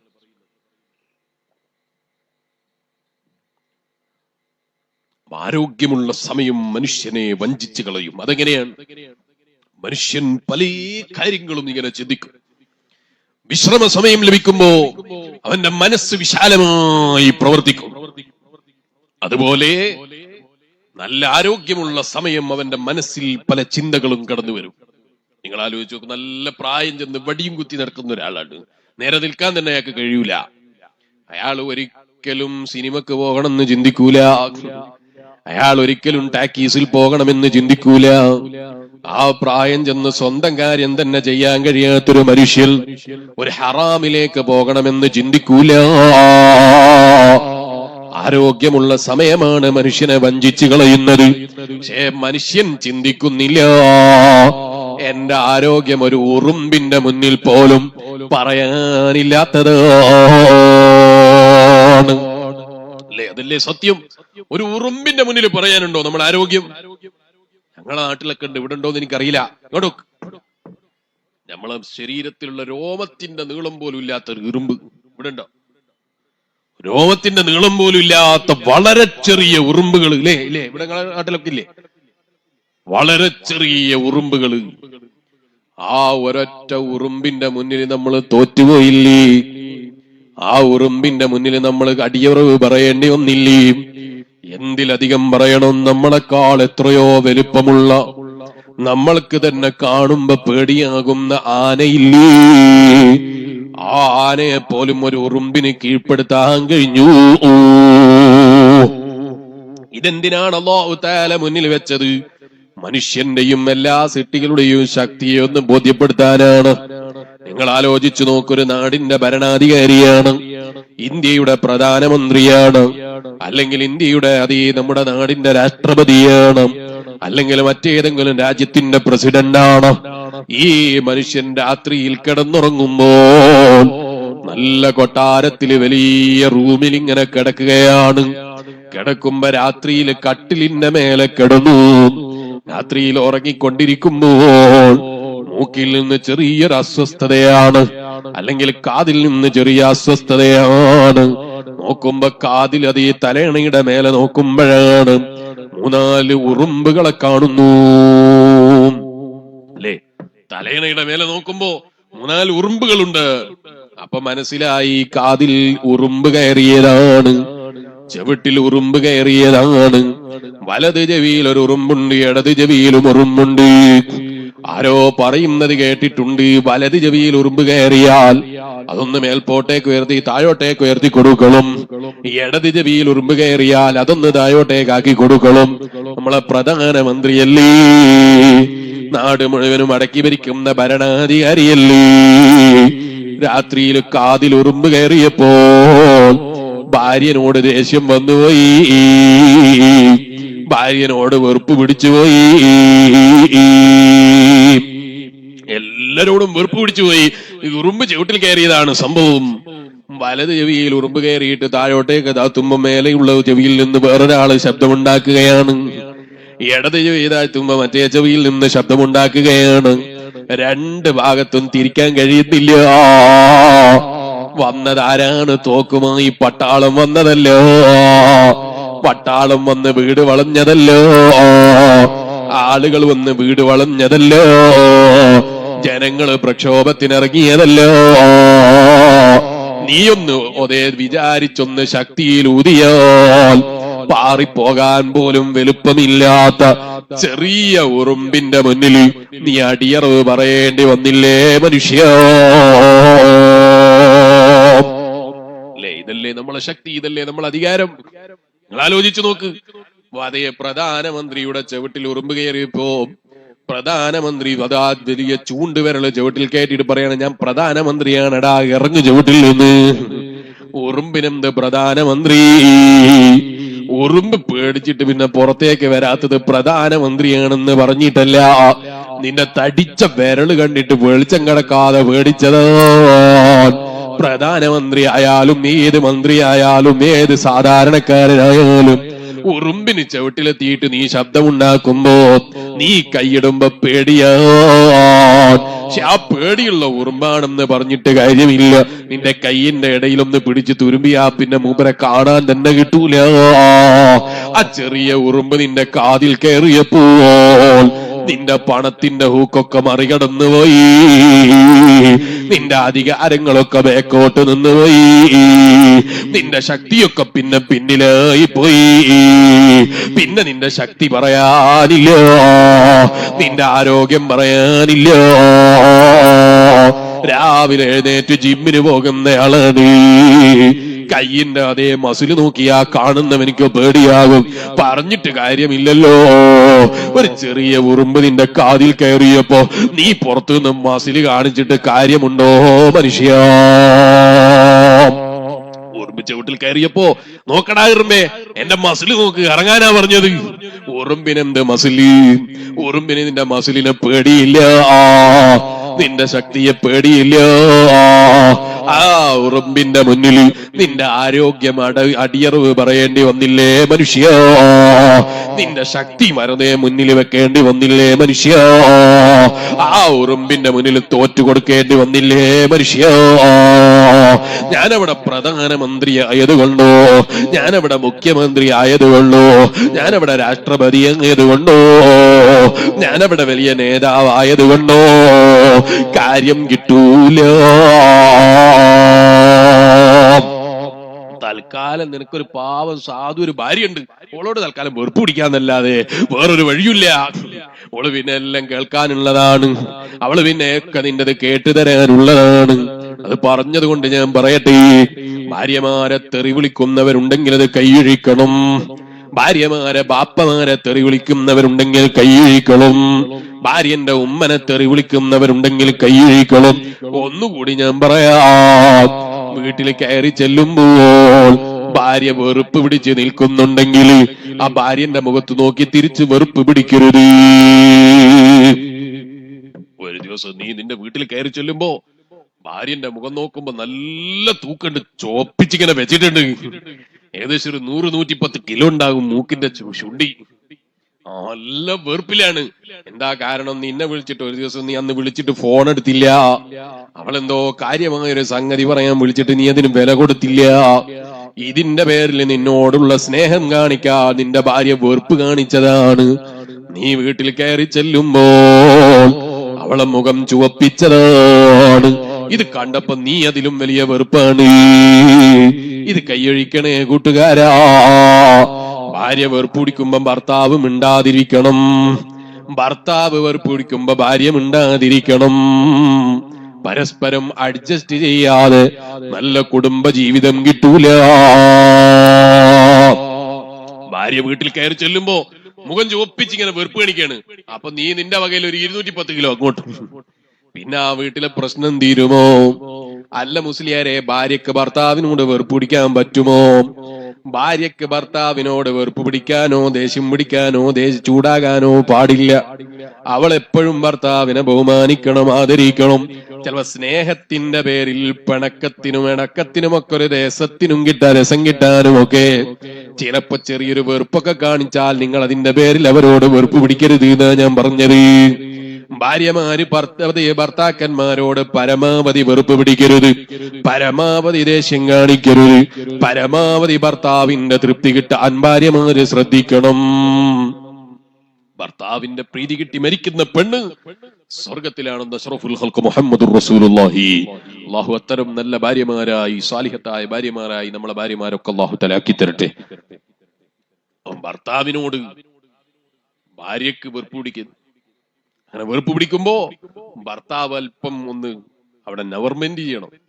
വീട്ടിൽ കയറി ചെല്ലുമ്പോ ദേഷ്യം പിടിച്ച മുഖമായിട്ട് നിൽക്കുമ്പോ ഒന്ന് മിണ്ടാതിരുന്ന് അല്പസമയം അവളെ ദേഷ്യം നിൽക്കുന്ന കണ്ടു നോക്കാനുള്ള ഒരു നല്ല സന്മനസ് നമുക്ക് വേണം എന്നാ ഞാൻ പറഞ്ഞത്. ഭാര്യനോട് കരർത്ത സമയം സംസാരിക്കരുത്. നീയും അവിടെ പോയിട്ട് നിന്റെ ശുണ്ടിയുടെ തൂക്കം കാണിച്ചു കൊടുക്കരുത്. അവിടെ ഭർത്താവിന്റെ ഭാര്യന്റെ മുന്നിൽ അല്പം നീ ഒന്ന് താഴ്ന്നു കൊടുക്കണം. അത് സ്നേഹത്തിന് നല്ലതാണ്. ദേഷ്യം പിടിക്കുമ്പോ നീ അല്പനേരം മിണ്ടാതിരിക്കണം. എന്നിട്ടൊന്നും നിർത്തുന്നില്ല. ദേഷ്യക്കാര് പല കോലത്തിലുണ്ടല്ലോ. അഷ്റഫുൽ ഖൽഖ് മുഹമ്മദുർ റസൂലുള്ളാഹി സ്വല്ലല്ലാഹു അലൈഹി വസല്ലം തങ്ങൾ പറഞ്ഞു, വെറുപ്പ് പല കോലത്തിലും പിടിക്കുന്നവരുണ്ട് അല്ലെ, പല കോലത്തിലും വെറുപ്പ് പിടിക്കുന്നവരുണ്ട്. ഏതുപോലെ ഇവിടെ കാണുന്നില്ല, CFL ലൈറ്റ് എന്ന് പറഞ്ഞൊരു ലൈറ്റ് ഉണ്ട്. നമ്മളെ വീട്ടിലൊക്കെ ഉള്ള ലൈറ്റ് ആണ് അല്ലെ. എന്താ പറയാ, ആ ട്യൂബ് ലൈറ്റിന് CFL ലൈറ്റ് എന്ന് പറയും അല്ലെ. നമ്മളിവരോട് അതിനെ കുറിച്ച് ഇൽമിയാക്കല്ലേ അല്ലെ. CFL ലൈറ്റ് എന്നല്ലേ പറയാ. അപ്പൊ വീട്ടിലൊക്കെ ഉപയോഗിക്കുന്ന CFL ലൈറ്റ് നമ്മൾ വീട്ടിലെത്തിയിട്ട് സ്വിച്ച് ഇട്ടാല്, എനിക്ക് സ്വിച്ച് അറിയില്ല പിന്നല്ലേ ഇടലി എന്ന് പറയണ്ട, വീട്ടിലെ സ്വിച്ചൊക്കെ സ്വന്തം ഒന്ന് പഠിച്ചു വെക്കണം. അതൊക്കെ ഭാര്യക്ക് മാത്രമുള്ള ഡ്യൂട്ടിയാണെന്ന് വിചാരിക്കരുത്. ഇടക്കൊക്കെ ഒന്ന് വീട്ടിലെ ലൈറ്റ് ഒക്കെ ഒന്ന് ഇട്ട് നോക്കണം. അപ്പൊ ആ വീട്ടിലെ ലൈറ്റ് ഇട്ടാൽ അപ്പൊ തന്നെ കത്തും അല്ലെ. CFL ലൈറ്റ് ആകുമ്പോ അപ്പൊ തന്നെ കത്തൂലേ, അപ്പൊ തന്നെ കത്തും. ഇത് ഹലോജൻ ബൾബ് ഇതിന് പറയാ അല്ലെ. നിങ്ങളെന്താ പറയാ? ഹലോജന്റെ ബൾബ് എന്നല്ലേ പറയാ. എന്തോ ആകട്ടെ, ആ ബൾബ് ഇട്ടാ പെട്ടെന്ന് കത്തൂല അല്ലെ. കത്തുവോ? പതുക്കെ ഇങ്ങനെ വെളിച്ചം കൂടി ഇങ്ങനെ വരും അല്ലെ. അതിന്റെ സ്വഭാവം അങ്ങനല്ലേ, അങ്ങനെയാണ്. മാത്രല്ല ഇതിന്റെ വെളിച്ചം ഇങ്ങനെ കൊള്ളുന്നതിനനുസരിച്ച് ഇങ്ങനെ വേർത്തുകൊണ്ടേയിരിക്കും ചെയ്യും. നല്ല ചൂടുള്ള സാധനമാണ്. അപ്പൊ ഈ ലൈറ്റ് ഇട്ടാൽ അപ്പൊ തന്നെ കത്തൂല, പതുക്കെ പതുക്കെ ഇങ്ങനെ വെളിച്ചം കൂടി വരും. എന്നാ നമ്മളെ വീട്ടിലുള്ള CFL ബൾബ് പോലെയുള്ള ലൈറ്റോ അതിട്ട അപ്പൊ തന്നെ കത്തും. അഷ്റഫുൽ ഖൽഖ് മുഹമ്മദുർ റസൂലുള്ളാഹി സ്വല്ലല്ലാഹു അലൈഹി വസല്ലം തങ്ങൾ പറഞ്ഞു, ദേഷ്യവും ഇങ്ങനെ തന്നെയാണ്. ദേഷ്യം എന്ന് പറയുന്നത് അൽ ഗളബു മിനശ് ശൈത്വാൻ, ശൈത്വാനിന്റെ ഭാഗത്ത് നിന്നുള്ളതാണ്, ശരിയാണ്. പക്ഷേ ചില സ്ഥലങ്ങളിലൊക്കെ വെറുപ്പ് പ്രകടിപ്പിക്കണം. തീരെ വെറുപ്പ് പിടിക്കാത്ത ജീവിതം അങ്ങനൊന്നും പറ്റൂല. ചില സ്ഥലങ്ങളിലൊക്കെ വെറുപ്പ് കാണിക്കണം. ആര്? വെറുപ്പ് കാണിക്കേണ്ടവര് വെറുപ്പ് കാണിക്കണം. ഉദാഹരണം പറയാം. എല്ലാ സ്ഥലത്തും വെറുപ്പ് പിടിക്കണം എന്നാണോ പറഞ്ഞതിന്റെ അർത്ഥം? ബഹുമാനപ്പെട്ട ഇമാമുന ശാഫഈ റളിയല്ലാഹു അൻഹു പറഞ്ഞു, വെറുപ്പ് പിടിക്കേണ്ട സമയം വെറുപ്പ് പ്രകടിപ്പിക്കാത്തവൻ അവൻ കഴുതയെ പോലെയാണ്. അവൻ വെറുപ്പ് പിടിക്കേണ്ട സമയമുണ്ട് എന്ന് മനസ്സിലായി. അതെപ്പോഴാ? ഉദാഹരണം പറയാ, എന്റെ മകൻ, നമ്മളെ മക്കള്, അല്ലാഹു തആല നമ്മളെ മക്കളൊക്കെ നന്നാക്കി തരട്ടെ. നമ്മളെ കുട്ടി ഒരു ദിവസം സ്കൂളിൽ പോയി അല്ലെങ്കിൽ മദ്രസയിൽ പോയി വികൃതി കളിച്ച് വീട്ടിലേക്ക് കയറി വരികയാണ്. അപ്പൊ മകൻ വീട്ടിലേക്ക് കയറി വരുമ്പോ, എന്തൊക്കെയാ മോനെ, സുഖം തന്നെയല്ലേ? നീ സ്കൂളിൽ നിന്ന് എന്തൊക്കെയോ വികൃതി കളിച്ചെന്നൊക്കെ പറഞ്ഞു കേട്ടല്ലോ, എന്തെങ്കിലും ഒരു സമ്മാനമൊക്കെ എനിക്ക് തരണം എന്ന് പറഞ്ഞ് വികൃതി കളിച്ച കുട്ടിയെ വീട്ടിൽ നിന്ന് ബാപ്പ സ്വീകരിച്ചാൽ ആ കുട്ടിയുടെ ഭാവിയെ കുറിച്ച് പിന്നെ ഞാൻ പറയേണ്ടതില്ലല്ലോ. അതേ സ്ഥാനത്ത് കുട്ടി സ്കൂളിൽ നിന്ന് വികൃതി കളിച്ചു, അല്ലെങ്കിൽ സ്കൂളിൽ നിന്ന് കഥയെ വികൃതി കളിച്ചു, ഉസ്താദുമാരോട് അദബ് കാണിച്ചു, ടീച്ചർമാരോട് അദബ് കാണിച്ചു, ആ കുട്ടിയോട് ബാപ്പ വെറുപ്പ് പ്രകടിപ്പിക്കണം. അതിന്റെ പേരിലുള്ള രോഷം കാണിക്കണം. അത് തെറ്റാണെന്ന് പഠിപ്പിക്കാൻ മകന്റെ മുന്നിൽ അതിന്റെ വെറുപ്പ് ബാപ്പ കാണിക്കണം.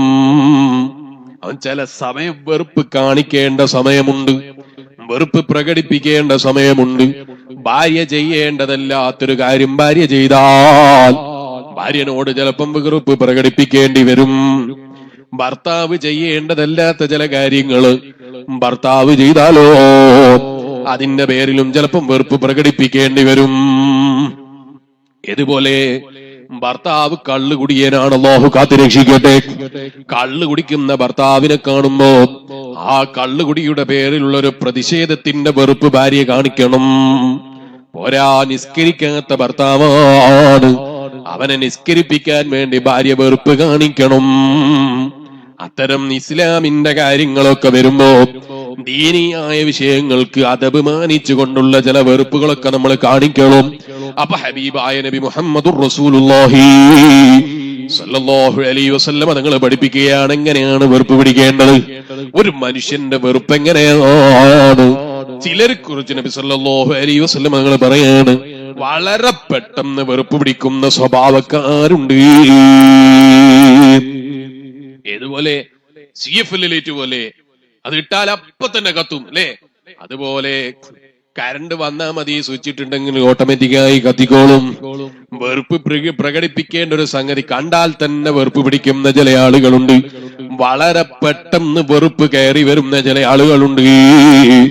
നബി സല്ലല്ലാഹു അലൈഹി വസല്ലം തങ്ങൾ പറഞ്ഞു, എന്നാൽ ആലോചന ബൾബ് പോലെ വെറുപ്പിങ്ങനെ അധികരിച്ച് വന്ന് വെറുപ്പ് അത് ശരിക്കങ്ങ് വെറുപ്പ് പിടിക്കുന്ന ഒരവസ്ഥയെത്തുന്നത് വരെ അവൻ അതേ വല്ലാതെ വികൃതി കാണിക്കുമ്പോ മാത്രം, വല്ലാത്ത കുരുത്തക്കേട് കാണുമ്പോ മാത്രം വെറുപ്പ് കാണിക്കുന്നവരുമുണ്ട്. മനസ്സിലായോ? വളരെ പെട്ടെന്ന് വെറുപ്പ് പിടിക്കുന്നവരുണ്ട്, വളരെ പതുക്കെ വെറുപ്പ് പിടിക്കുന്നവരുമുണ്ട്. ഒന്നുകൂടി നബി സല്ലല്ലാഹു അലൈഹി വസല്ലം തങ്ങൾ പറഞ്ഞു, വെറുപ്പ് പിടിച്ചാൽ വളരെ പെട്ടെന്ന് ഓഫാകുന്നവരുണ്ട്. ഏതുപോലെ? CFL ലൈറ്റ് പോലെ, അത് ഇട്ടാൽ അതേ പെട്ടെന്ന് കത്തുന്നത് പോലെ അത് അതേ ഓഫാക്കിയാലും വളരെ പെട്ടെന്ന് ഓഫാകും. എന്നാ മറ്റൊരു സാധനം കൂടി ഞാൻ പറയാം, അത് ഫാനാണ്. അത് ഓഫാക്കിയാ പെട്ടെന്ന് ഓഫാകൂല. നിൽക്കടാ അവിടെ എന്ന് പറഞ്ഞിട്ട് കാര്യമില്ല. മൂപ്പര് അല്പനേരം ഒന്ന് വിശ്രമിക്കാതെ ഓടിക്കൊണ്ടിരിക്കുമ്പോ പെട്ടെന്ന് നിൽക്കാൻ മൂപ്പർക്ക് കഴിയൂല. ആ ഓടിക്കൊണ്ടിരിക്കുന്ന ഓട്ടം പതുക്കെ ഓട്ടം നിൽക്കും. ഇതുപോലെയാണ് ഫാനിന്റെ സ്വഭാവം. ഇതുപോലെ വെറുപ്പ് പിടിച്ചാൽ പെട്ടെന്ന് തണിയാത്തവരുമുണ്ട്. അഷ്റഫുൽ ഖൽഖ് മുഹമ്മദുർ റസൂലുള്ളാഹി. ആലോചന്റെ ബൾബ് എന്ന് പറഞ്ഞിട്ട് ചിലപ്പോ തിരിയാത്ത പ്രായമുള്ളവരുണ്ടാകാം. പെട്ടെന്ന് മനസ്സിലാകുന്ന ഒരു സാധനം പറഞ്ഞു തരാം. ഞങ്ങളുടെ നാട്ടിലെ ഇതിന് കാന്തല് എന്നാ പറയാന്ന് എനിക്ക് തോന്നുന്നു. ഇവിടെ എന്താ പറയാ? മുമ്പ് കാലത്തൊക്കെ കല്യാണ വീട്ടിലൊക്കെ കൊണ്ടുപോകുന്ന ആ തൂക്കി പിടിക്കുന്ന ഒരു ഗ്യാസ് ലൈറ്റ് ഇല്ലേ, എന്തായാലും പറയാ? ഗ്യാസ് ലൈറ്റ് എന്നാ പറയാ? എന്താ പറയാ, കണ്ടിട്ടില്ല, ഇപ്പൊ അതൊന്നും കാണാനില്ല അല്ലെ. എന്താ പറയാ, എന്നാലും ഉപ്പാപ്പാർക്ക് അറിയായിരിക്കുമല്ലോ സാധനത്തിന്റെ പേര്. കാന്തല് എന്നാ പറയാ? റാന്തല്. എന്നാ പിന്നെ ഞാൻ പറഞ്ഞു തെറ്റിയായിരിക്കും. എനിക്ക് ചെറുപ്പത്തിൽ അതിന്റെ പേരൊന്നും എനിക്ക് ഓർമ്മയില്ല. നിങ്ങൾ പറഞ്ഞതായിരിക്കും ശരി. ഏതായാലും ആ സാധനം മനസ്സിലായില്ലേ? ആ വസ്തു കത്തിച്ചാ പെട്ടെന്ന് കത്തും ഇല്ല, അതിന്റെ വെളിച്ചിങ്ങനെ കൂടിക്കൂടി ഇങ്ങനെ വരുന്നത് കാണാം. ഇതുപോലെയാണ് ചില മനുഷ്യന്മാര്, പെട്ടെന്ന് വെറുപ്പ് പിടിക്കൂല, പതുക്കെ പതുക്കെ ഇങ്ങനെ വെറുപ്പധികരിച്ചു വരും. നബി സല്ലല്ലാഹു അലൈഹി വസല്ലമ തങ്ങൾ പറഞ്ഞു, ഒരു തിന്മയുണ്ടെങ്കിൽ അതിനെ ഒരു നന്മ തടുക്കണം. ഒരു തിന്മയുണ്ടെങ്കിൽ ഒരു നന്മ തടുക്കണം. വളരെ പെട്ടെന്ന് വെറുപ്പ് പിടിക്കുക എന്ന് പറയുന്നത് ഒരു മോശ സ്വഭാവമാണ്. പെട്ടെന്ന് വെറുപ്പ് പിടിക്കാൻ പാടില്ല. ഒരു ദിവസം ഒരു തെറ്റ് കാണുമ്പോ അതൊന്നും തിരുത്തി കൊടുക്കണം. രണ്ടാമത്തെ ദിവസം തിരുത്തിയിട്ട് പിന്നെയും കാണുമ്പോ ഒന്നുകൂടി വെറുപ്പ് അധികരിക്കണം. മൂന്നാമത്തെ ദിവസം വീണ്ടും ആവർത്തിക്കുന്നത് കാണുമ്പോ പിന്നെ ജീവിതത്തിൽ ചെയ്യാൻ പാടില്ലാത്ത രൂപത്തിലുള്ള വെറുപ്പ് കാണിക്കണം. അങ്ങനെയാണ് വെറുപ്പ് വേണ്ടത്. വളരെ പെട്ടെന്ന് വെറുപ്പ് പിടിക്കുക എന്ന് പറയുന്നത് ഒരു മോശ സ്വഭാവമാണ്. വളരെ പെട്ടെന്ന് വെറുപ്പ് പിടിക്കുക, വെറും ചുണ്ടിക്കാരനാണ് എന്ന് പറയും അവരെ കുറിച്ച്. ആ സ്വഭാവം വളരെ മോശമാണ്. അഷ്റഫുൽ ഖൽഖ് മുഹമ്മദുർ റസൂലുള്ളാഹി സ്വല്ലല്ലാഹു അലൈഹി വസല്ലം. എന്നാൽ അങ്ങനെ വെറുപ്പ് പിടിക്കുന്നവനാണെങ്കിൽ അവൻ രക്ഷപ്പെടണോ? നബി സല്ലല്ലാഹു അലൈഹി വസല്ലം തങ്ങൾ പറഞ്ഞു, പെട്ടെന്ന് വെറുപ്പ് പിടിക്കുക എന്ന് പറയുന്നൊരു മോശ സ്വഭാവം അവനിലുണ്ടെങ്കിൽ പെട്ടെന്ന് തന്നെ വെറുപ്പ് തണിയുക എന്നൊരു നല്ല സ്വഭാവം അവനുണ്ടാകണം. വെറുപ്പ് പിടിച്ചാൽ ഏതായാലും പെട്ടെന്ന് വെറുപ്പ് പിടിക്കുന്ന ഒരു സ്വഭാവം എനിക്കുണ്ട്, എന്നാ പിന്നെ അത് പെട്ടെന്ന് തണിയുന്ന ഒരു സ്വഭാവം അവന് വേണം. പിന്നെ അതിങ്ങനെ ഫേന് പോലെ കറങ്ങിയേ പറ്റൂല. വെറുപ്പ് പിടിച്ചിട്ട് പിന്നെ ഇത് ഓഫാകുന്നില്ല. ഉമ്മ ഭക്ഷണം കൊണ്ട് കൊടുത്തു, ഭാര്യ ഭക്ഷണം കൊണ്ട് കൊടുത്തു, വെള്ളം കൊടുത്തു, ഒക്കെ കൊടുത്തിട്ട് തിന്നുകൊണ്ടിരിക്കുമ്പോ പിന്നെയും ഭാര്യനോട് ദേഷ്യം കാണിക്കുകയാണ്. ഒക്കെ പറയേണ്ടതൊക്കെ പറഞ്ഞു കഴിഞ്ഞു, പിന്നെയും അതിങ്ങനെ ആവർത്തിക്കുകയാണ്. വെറുപ്പ് പിടിച്ചിട്ട് വീട്ടിൽ പൊളിക്കാത്തൊരൊറ്റ കുടുക്കയും ബാക്കിയില്ല, ഒരൊറ്റ ചട്ടിയും ബാക്കിയില്ല. ഇനി ഏതൊക്കെ ട്യൂബ്ലൈറ്റ് ആണെന്ന് പിന്നെ നോക്കി നടക്കാൻ നിൽക്കരുത്. അതുകൊണ്ടങ്ങ് തൃപ്തിപ്പെടണം. വെറുപ്പ് പിടിച്ചാൽ കുടുക്കൊക്കെ പൊളിക്കാവോ? അത് പറ്റൂന്നല്ലേ ഞാൻ പറഞ്ഞത്. അതേ സ്ഥാനത്ത് വെറുപ്പ് പിടിച്ചാൽ പരമാവധി പെട്ടെന്ന് തടയാനുള്ള വഴിയുണ്ടാക്കണം. അതിനൊരു വഴിയാണ് അഷ്റഫുൽ ഖൽഖ് മുഹമ്മദുർ റസൂലുള്ളാഹി സ്വല്ലല്ലാഹു അലൈഹി വസല്ലം തങ്ങൾ പറഞ്ഞു, വെറുപ്പ് പിടിക്കുന്നവന്റെ അടുത്ത് പോയി നിങ്ങളൊരു ബാങ്ക് വിളിച്ചോ. അവന്റെ കാതിൽ പോയി ബാങ്ക് വിളിച്ചിട്ട് അടി കിട്ടിയിട്ട് പേരോടിന്റെ മോൻ പറഞ്ഞതാന്ന് പറഞ്ഞിട്ട് കാര്യം ഉണ്ടാകൂല. പറഞ്ഞത് മനസ്സിലായോ? നാട്ടിലൊരാൾക്ക് ഭയങ്കര വെറുപ്പ് പിടിക്കുകയാണ്. അയാളിങ്ങനെ ചൂടായിക്കൊണ്ടിരിക്കുമ്പോ ചവിട്ടിൽ പോയിട്ട് അല്ലാഹു അക്ബർ എന്ന് പറഞ്ഞാല് ചിലപ്പോ അതേപടി അല്ലാഹു അക്ബർ എന്ന് പറഞ്ഞൊരു നീളത്തിലൊരു അടി ചവിടടക്കി കിട്ടും.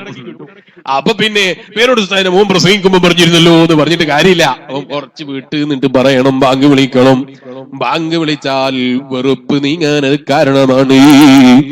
അത് മനുഷ്യന് മാത്രമല്ല, മൃഗങ്ങള് പാല് കറന്നുകൊണ്ടിരിക്കുമ്പോ അതേ കാലുകൊണ്ട് ചവിട്ടുകയാണ്. എന്നാൽ ആ പശുവിന്റെ മുമ്പിൽ നിങ്ങളൊരു ബാങ്ക് വിളിച്ചോ, വെറുപ്പ് പോകാൻ നല്ലതാണ്. അങ്ങനെ പറഞ്ഞത് കൊണ്ട് എല്ലാം അങ്ങനെ വെറുപ്പിന് പഠിപ്പിച്ചതൊക്കെ അവിടെ കൊണ്ടുപോയി പയറ്റരുത്. ഇതുപോലെ വെറുപ്പ് പിടിച്ചാൽ ഒതുവെടുക്കല് സുന്നത്താണ്. എന്നാ പിന്നെ പശുവിനൊന്ന് ഒതുവെടുപ്പിച്ചാലോ ഒന്ന് ചിന്തിക്കണ്ട, പറഞ്ഞത് ചെയ്താൽ മതി. പശുവിനെ ഒതുവെടുപ്പിക്കേണ്ട ആവശ്യമില്ല. പശുവിന്റെ മുന്നിൽ ബാങ്ക് വിളിച്ചാൽ മതി. എന്നാ വെറുപ്പ് പിടിച്ചവൻ അവൻ ഒതുവെടുക്കല് സുന്നത്താണ്. അത് അവനിക്ക് തന്നെ സ്വന്തം ശരീരത്തെ ഒന്ന് നിയന്ത്രിക്കാൻ നല്ലതാണെന്ന് അഷ്റഫുൽ ഖൽഖ് മുഹമ്മദുർ റസൂലുള്ളാഹി സ്വല്ലല്ലാഹു അലൈഹി വസല്ലം. അപ്പൊ ചിലർക്ക് പെട്ടെന്ന് വെറുപ്പ് പിടിക്കും. പെട്ടെന്ന് വെറുപ്പ് പിടിക്കുന്നുണ്ടെങ്കിൽ അപ്പൊ തന്നെ മനസ്സിൽ ഓർമ്മ വേണം, ഇത് പെട്ടെന്ന് തണിയൽ എനിക്ക് നിർബന്ധമാണ്. കാരണം നബി സല്ലല്ലാഹു അലൈഹി വസല്ലം നിങ്ങൾ പറഞ്ഞതാണ്, പെട്ടെന്ന് വെറുപ്പ് പിടിക്കുന്ന സ്വഭാവമുണ്ടെങ്കിൽ പെട്ടെന്ന് തണിയണം. അപ്പൊ അതിനെനിക്ക് സാധിക്കുന്നില്ലല്ലോ. അപ്പൊ വെറുപ്പ് പിടിക്കുമ്പോ തന്നെ ഓർമ്മ വരണം, ഒന്ന് പോയി ഒതുവെടുത്താലോ.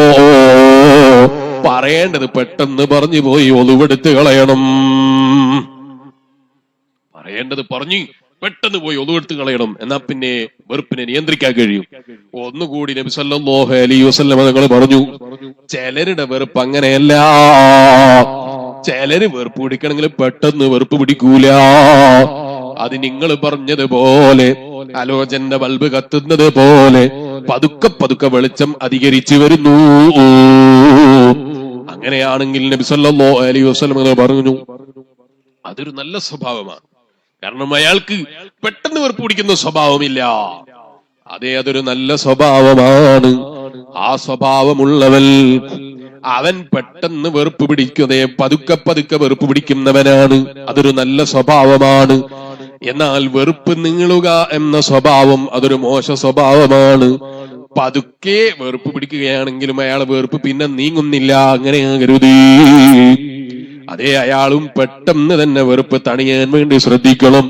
പക്ഷേ പെട്ടെന്ന് തണിയുന്നില്ലെങ്കിലും അയാള് പെട്ടെന്ന് വെറുപ്പ് പിടിക്കൂല എന്നൊരു നല്ല സ്വഭാവം അയാളെ ജീവിതത്തിലുണ്ടല്ലോ.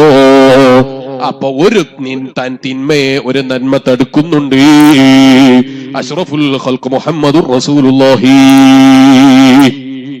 സ്വല്ലല്ലാഹു അലൈഹി വസല്ലം ഇതിലേതെങ്കിലും ഒരു സ്വഭാവം നമുക്കുണ്ടാകണം. പെട്ടെന്ന് വെറുപ്പ് പിടിക്കുന്നവനാണെങ്കിൽ വളരെ പെട്ടെന്ന് തണിയാനുള്ള ഒരു സ്വഭാവം നമ്മൾ ഉണ്ടാക്കിയെടുക്കണം.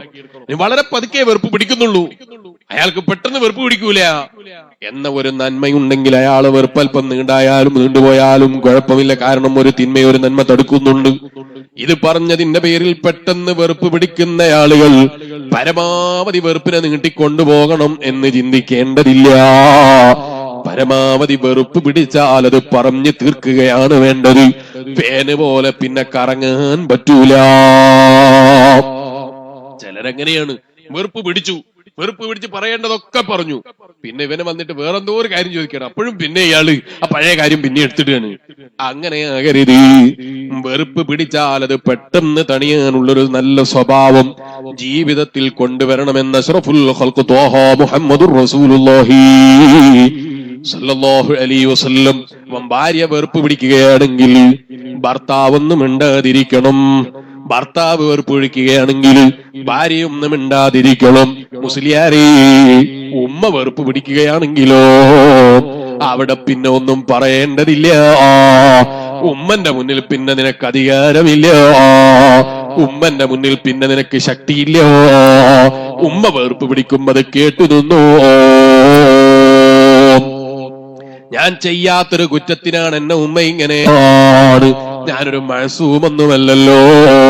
അപ്പൊ എന്റെ ജീവിതത്തിൽ എന്തെങ്കിലും തെറ്റുകളൊക്കെ സംഭവിച്ചിട്ട് പോയിട്ടുണ്ടെങ്കിൽ അതൊന്ന് നീങ്ങിക്കിട്ടാൻ, ആ കറയൊന്ന് നീങ്ങിക്കിട്ടാൻ അത് നല്ലതാണ്. അതുകൊണ്ട് ഞാൻ മിണ്ടാതിരുന്നതാണ്. ഇനി എന്തെങ്കിലുമൊക്കെ സംഭവിച്ചു പോയിട്ടുണ്ടെങ്കിൽ ബാപ്പയതൊന്ന് പൊരുത്തപ്പെടണേ ബാപ്പാ. ഏത് ബാപ്പന്റെ മനസ്സോ. രണ്ടാമത്തത് മഹാന്മാര് പറയാണ്, വബിൽ വാലിദൈനി ഇഹ്സാനാ. അതേ, മാതാപിതാക്കൾക്ക് നല്ലത് ചെയ്തു കൊടുത്തോ. പ്രത്യക്ഷത്തിൽ നിന്നോട് ബാപ്പ ഒരു കാര്യം ചെയ്യാൻ പറഞ്ഞു, നിന്നോടൊരു കാര്യം ചെയ്യാൻ വേണ്ടി പറഞ്ഞു. ബാപ്പ പറഞ്ഞത് ബാപ്പന്റെ പഴയ അറിവ് വെച്ചിട്ടാണ്. ഉദാഹരണം പറയാൻ, ബാപ്പന്റെ ചെറുപ്പകാലങ്ങളിലും ബാപ്പ ആരപ്പെടുത്തി സംസാരിക്കേണ്ട. ബാപ്പ വിളിച്ചിട്ട്, മോനെ അതാരാ കോലായിൽ വന്നത്, അതാരാ വീട്ടിൽ വന്നത് എന്ന് ചോദിക്കുമ്പോ ഒരു വട്ടം പറഞ്ഞിട്ട് ബാപ്പ കേട്ടില്ല, രണ്ടാമത്തെ വട്ടം പറഞ്ഞിട്ടും ബാപ്പ കേട്ടില്ല, മൂന്നാമത്തെ വട്ടം പറഞ്ഞിട്ടും കേട്ടില്ല. അപ്പൊ നിനക്ക് തോന്നുകയാണ് ഇയാൾക്ക് അവിടെ കിടന്നാൽ പോരേ. ഇതിങ്ങനെ ചോദിച്ചുകൊണ്ടേ കൈയൊഴിക്കൂ മനുഷ്യ. നമ്മളെ മക്കള് നമ്മൾ കയ്യിലെടുക്കുമ്പോ മകൻ എന്തെങ്കിലും കാണുമ്പോ നമ്മളോട് ചോദിക്കുകയാണ്, അതെന്താണ് ബാപ്പാ, ഇതെന്താണ് ബാപ്പാ.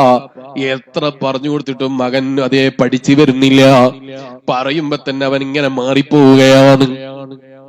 എന്റെ മോനൊരു ദിവസം ഫാൻ ഇങ്ങനെ കറങ്ങുന്നത് കണ്ടപ്പോ എന്നോട് ചോദിച്ചു അതെന്താണ്. ഞാൻ പറഞ്ഞു ഇപ്പൊ കുട്ടി എന്നോട് പറയാണ് ചേനാണ്. എത്ര ഫാനാണ് എന്ന് പറഞ്ഞു. എനിക്ക് ഫാൻ എന്ന് പറയാൻ കഴിയുന്നില്ല, ചേനാണ് ഇതേ പറയുന്നുള്ളൂ. കുറെ പ്രാവശ്യം പറഞ്ഞപ്പോഴാ മനസ്സിലായത്. ഞാൻ ഇങ്ങനെ ചിന്തിച്ചു പോയി, എത്ര തിരക്കാണെങ്കിലും ബാപ്പ ഇതെന്നെ പഠിപ്പിച്ച് എനിക്കറിയൂല.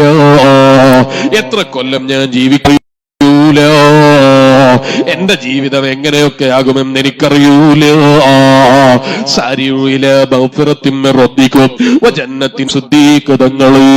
അതെ, ഔലിയാക്കളെ നേതാവല്ലേ, മഹാന്മാർക്ക് മുഴുവനും നേതാവല്ലേ.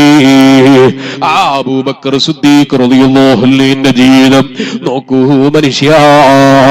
കറാഹത്തില്ലാത്ത ജീവിതമാണ്, കൈയൊഴിക്കുന്ന സുന്നത്തുകളില്ല. സുന്നത്ത് കൈയൊഴിക്കൂല. ഞാനൊരു പുല്ലായിരുന്നെങ്കിൽ എത്ര നന്നായിരുന്നു. അല്ലാ, മൃഗങ്ങളൊക്കെ കഴിക്കുന്നൊരു പുൽമേടായി റബ്ബ് പടച്ചിരുന്നെങ്കിൽ റബ്ബിന്റെ കോടതിയിലെത്തുമ്പോൾ, പാരത്രീക ലോകത്തെത്തുമ്പോൾ നന്മകൾ കുറഞ്ഞു പോയെന്നൊരു പരാതി എന്റെ റബ്ബിന്റെ മുന്നിൽ എനിക്കെതിരെ ഉണ്ടാവില്ലല്ലോ. നന്മ തിന്മകൾ തൂക്കുന്ന സമയത്ത് നന്മ കുറഞ്ഞു പോയെന്നൊരു ബേജാറ് എന്റെ മനസ്സിൽ വേണ്ടതില്ലായിരുന്നല്ലോ. എത്ര തഖ്വയോടെ ഇഖ്ലാസോടെ മനസ്സ് തിരിച്ച് നന്മകൾ ചെയ്തിട്ടും അബൂബക്കർ സിദ്ദീഖ് തങ്ങൾക്ക് ഞാനൊരു തികഞ്ഞവനാണെന്ന ചിന്തയില്ല, ഞാനൊരു മതിയായവനാണെന്ന ചിന്തയില്ല.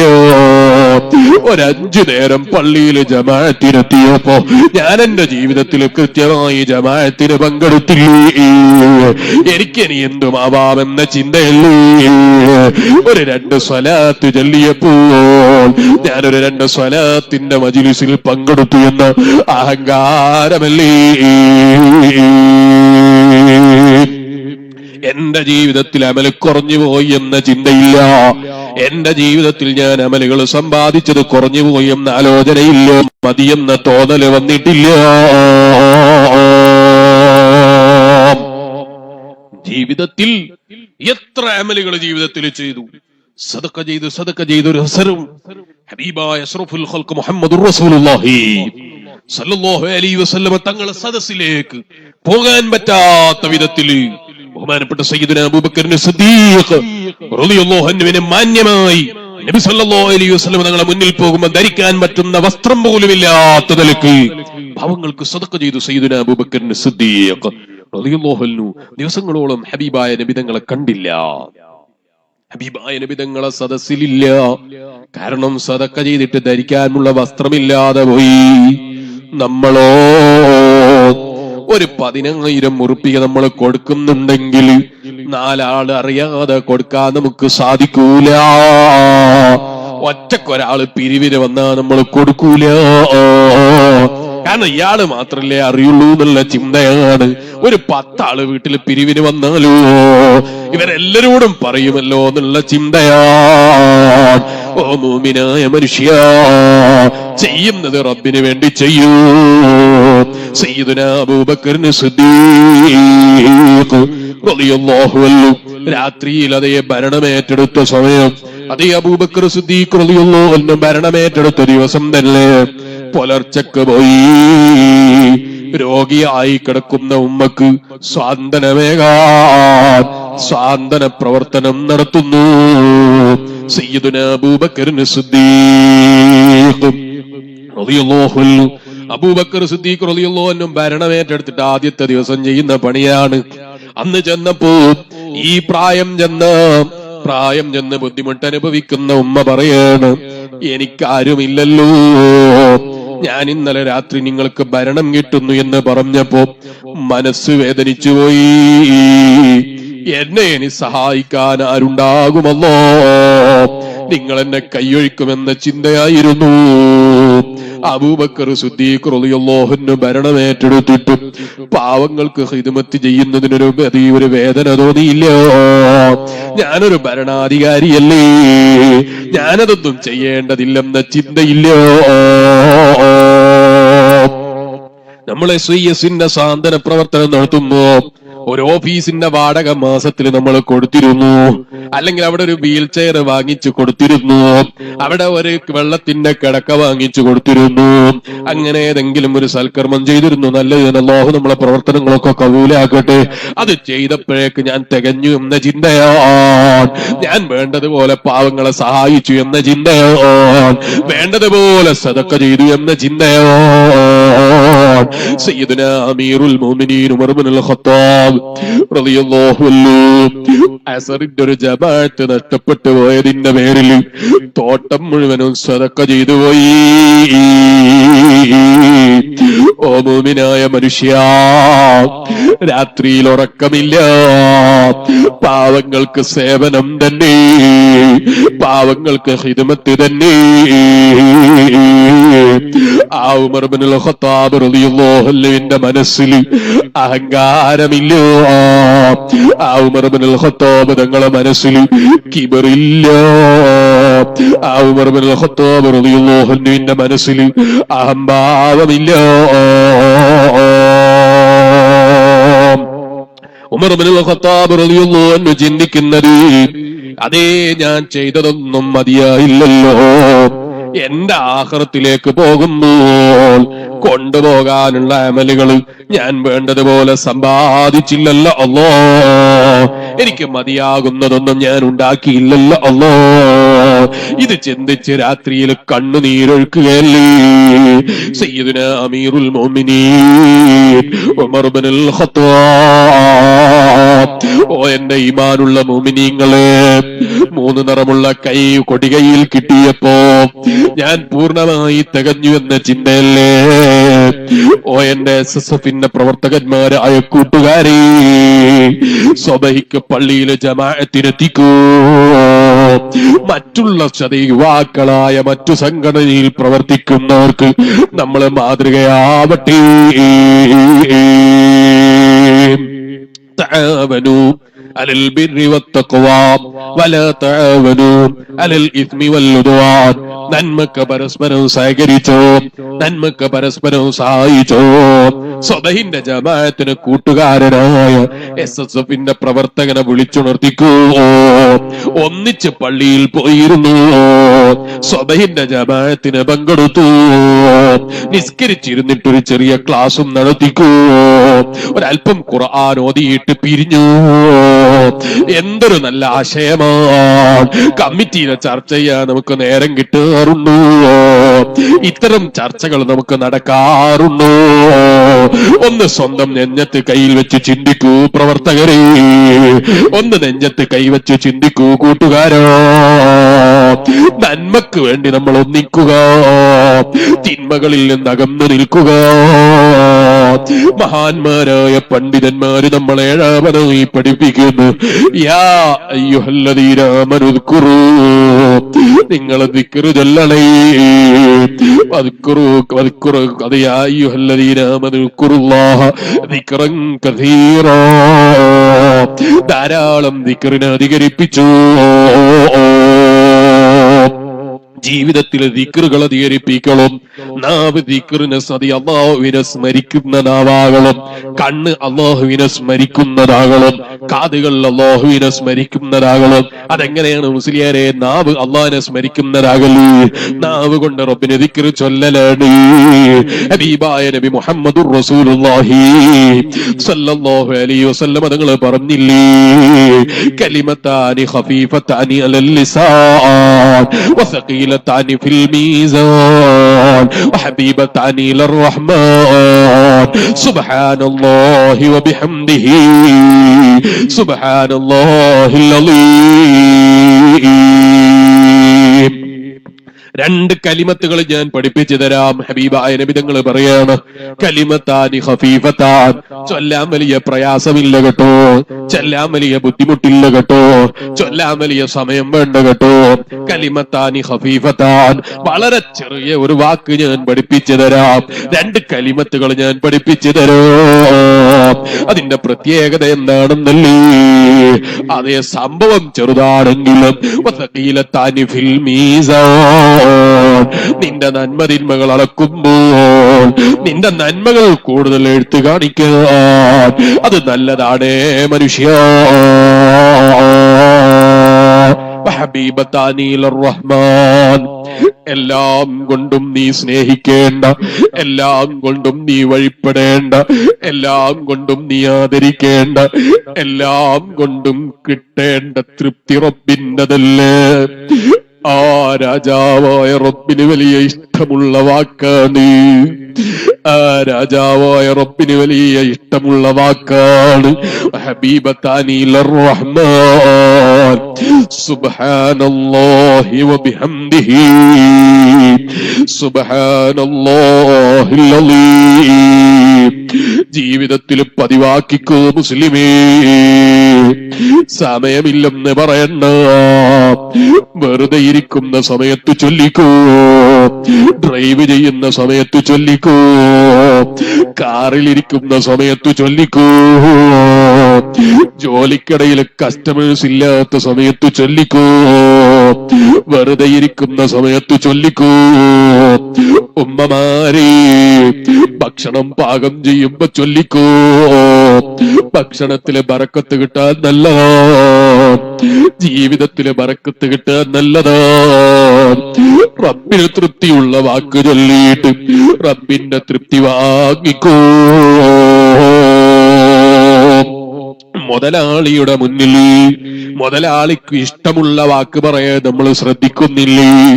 മുതലാളിയുടെ മുന്നിൽ മുതലാളിയെ എങ്ങനെയൊക്കെ താല്പര്യപ്പെടുത്തണം ആ നിലക്കുള്ള വാക്കുകളൊക്കെ നമ്മൾ പ്രയോഗിക്കുന്നില്ലേ? മുതലാളിയുടെ തൃപ്തി എന്തിനാ മുസ്ലിമേ? താൽക്കാലികമായൊരു പണം കിട്ടാനല്ലേ? എന്നാ നിന്റെ നിലനിൽക്കുന്ന പാരത്രിക ലോകത്തെ വിജയം തരേണ്ട രാജാവായ റബ്ബിന്റെ തൃപ്തി കിട്ടാൻ ഹബീബായ നബിതങ്ങൾ പറഞ്ഞതാണ്.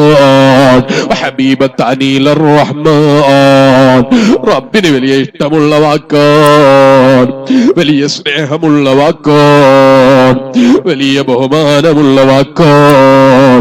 ചൊല്ലുന്നത് വെറുതെയാകൂല. ചൊല്ലിക്കോ സുബ്ഹാനല്ലാഹി വബിഹംദിഹി സുബ്ഹാനല്ലാഹിൽ അലീം വബിഹംദിഹി അസ്തഗ്ഫിറുല്ലാഹ്. ഈ ദിക്റിനെ ജീവിതത്തിൽ പതിവാക്കിക്കോ, നാവിലെ ധാരാളം ചൊല്ലിക്കോ. നാളെ റബ്ബിന്റെ പാരത്രിക ലോകത്തെത്തുമ്പോ നിന്റെ നന്മതിന്മകൾ അളക്കുമ്പോൾ നന്മകൾ എടുത്ത് കാണിക്കാനത് നല്ലതാ. അല്ലാഹു നമുക്ക് തൗഫീഖ് ചെയ്യട്ടെ. അങ്ങനെ ജീവിതത്തിൽ ധാരാളം ദിക്റുകൾ അധികരിപ്പിച്ചോ, ധാരാളം നന്മകൾ അധികരിപ്പിച്ചു. അത് നിനക്ക് മാത്രമല്ല, നമ്മളെ സ്നേഹിക്കുന്നവർക്കും നീ സ്നേഹിക്കുന്നവർക്കും അത് ഗുണം കിട്ടാൻ നല്ലതാണ്. നമുക്ക് മാത്രല്ല, നമുക്ക് ഗുണം കിട്ടും, അതിന്റെ പുറമെ നമ്മളെ സ്നേഹിക്കുന്നവർക്കും അത് ഗുണം കിട്ടാൻ കാരണമാണ്. മഹാന്മാരായ പണ്ഡിതന്മാരെ ചരിത്രം അതല്ലേ പഠിപ്പിക്കുന്നത്. മഹാന്മാരുടെ ചരിത്രം പരിശോധിക്കുമ്പോൾ അതല്ലേ നമ്മൾ കാണുന്നത്. നിങ്ങൾ ആലോചിച്ചു നോക്കൂ, ഈമാനുള്ള മോമിനീങ്ങളെ. ബഹുമാനപ്പെട്ട ഹസനുൽ ബസ്രി റളിയല്ലാഹു അൻഹുവിന്റെ അടുക്കലേക്ക് ഒരു പെണ്ണ് വന്നിട്ട് പറയാണ്, ഉസ്താദേ, എന്റെ മകള് മരിച്ചുപോയി. മരിച്ചുപോയ മകളെ ഒന്നെനിക്ക് കാണണം, എന്റെ മകളെ ഒന്നെനിക്ക് കാണണം, അവളെ അവസ്ഥയൊന്നറിയണം, അതിനെനിക്കൊരു വഴി പറഞ്ഞു തരുമോ? ഇന്നലീ ബിന്തൻ മാതത് ഉരീദു അൻ അറാഹാ ഫിൽ മനാം. എനിക്കൊരു മകളുണ്ടായിരുന്നു, അവള് മരിച്ചുപോയി, അവളെ ഒന്നെനിക്ക് സ്വപ്നത്തിൽ കാണണം. ഫഅല്ലിംനീ ശൈഅൻ മിനൽ ഖവാസ്. അതിന് കാണാൻ ആവശ്യമായ ഒരു നല്ല കാര്യം, പ്രത്യേകം ഈ ചൊല്ലാനുള്ളൊരു ദിക്ർ, ഹത്താ അറാഹാ, അവളെ കാണുന്നത് വരെ ചൊല്ലാൻ പറ്റുന്ന പ്രത്യേകമായ ഒരു ദിക്ർ എനിക്ക് പറഞ്ഞു തരുമോ?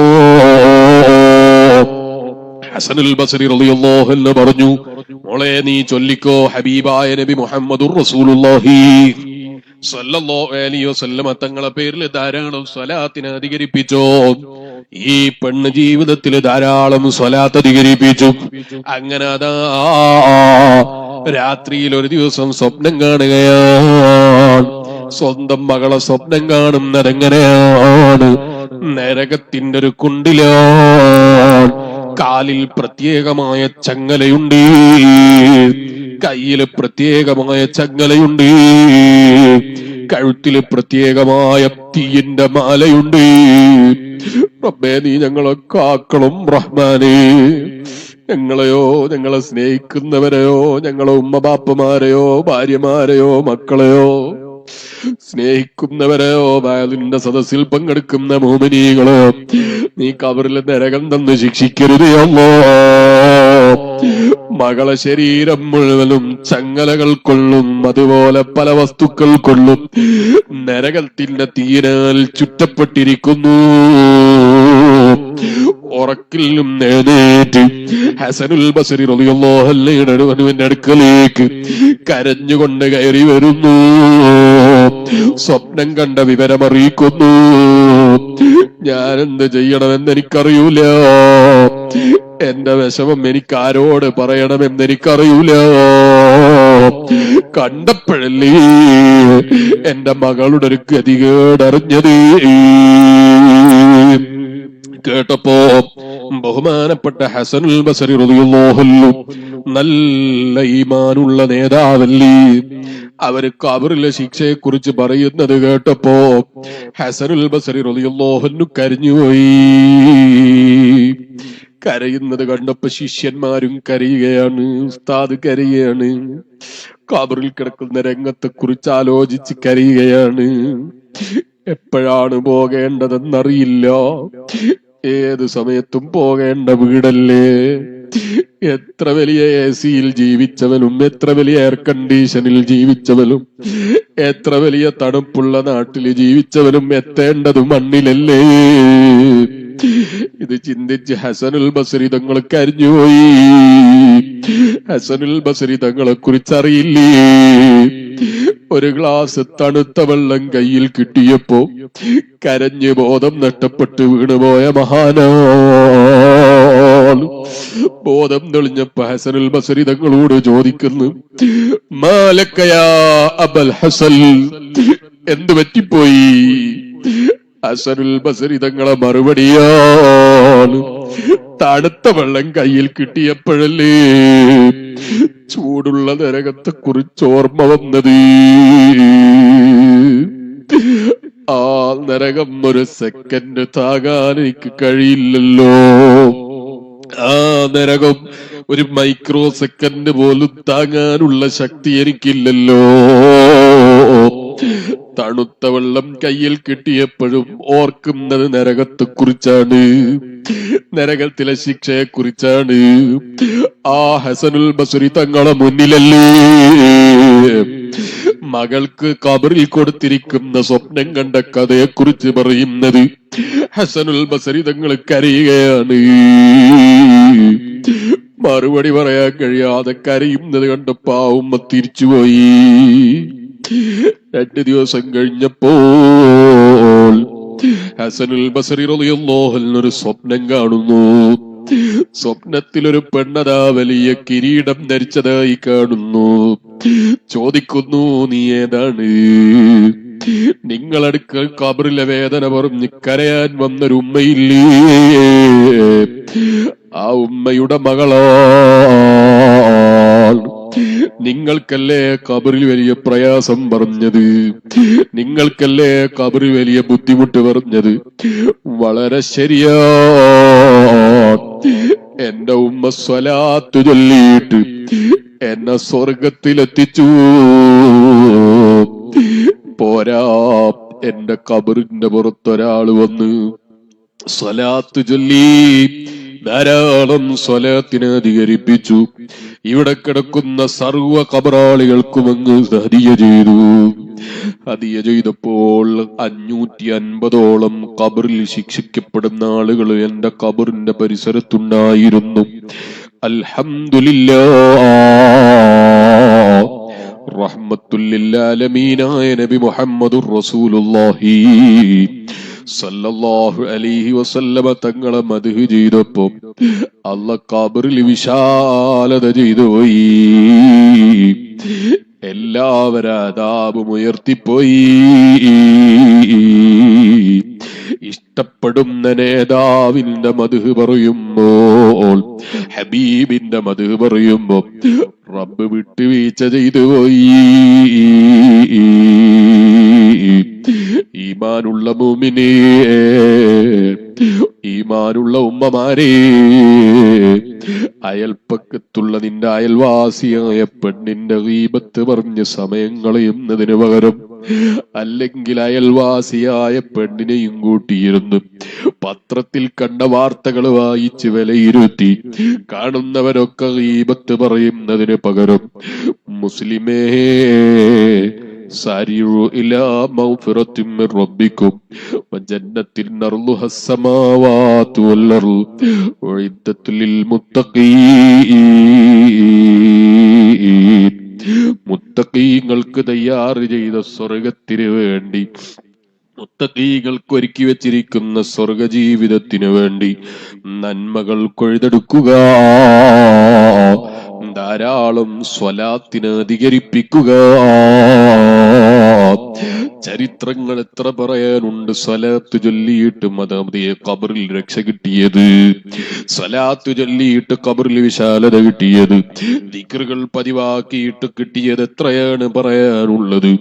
ഞാനിപ്പോ വിശദീകരിക്കുന്നില്ല. എന്റെ ഈമാനുള്ള മോമിനീങ്ങളെ നേറ്റു നിന്നോ. ചെറുപ്പക്കാരൊക്കെ സദസ്സിലേക്ക് അടുത്തു വന്നോ. പ്രായമുള്ളവരുടെ ഇരിക്കുന്നതിന് വിരോധമില്ല.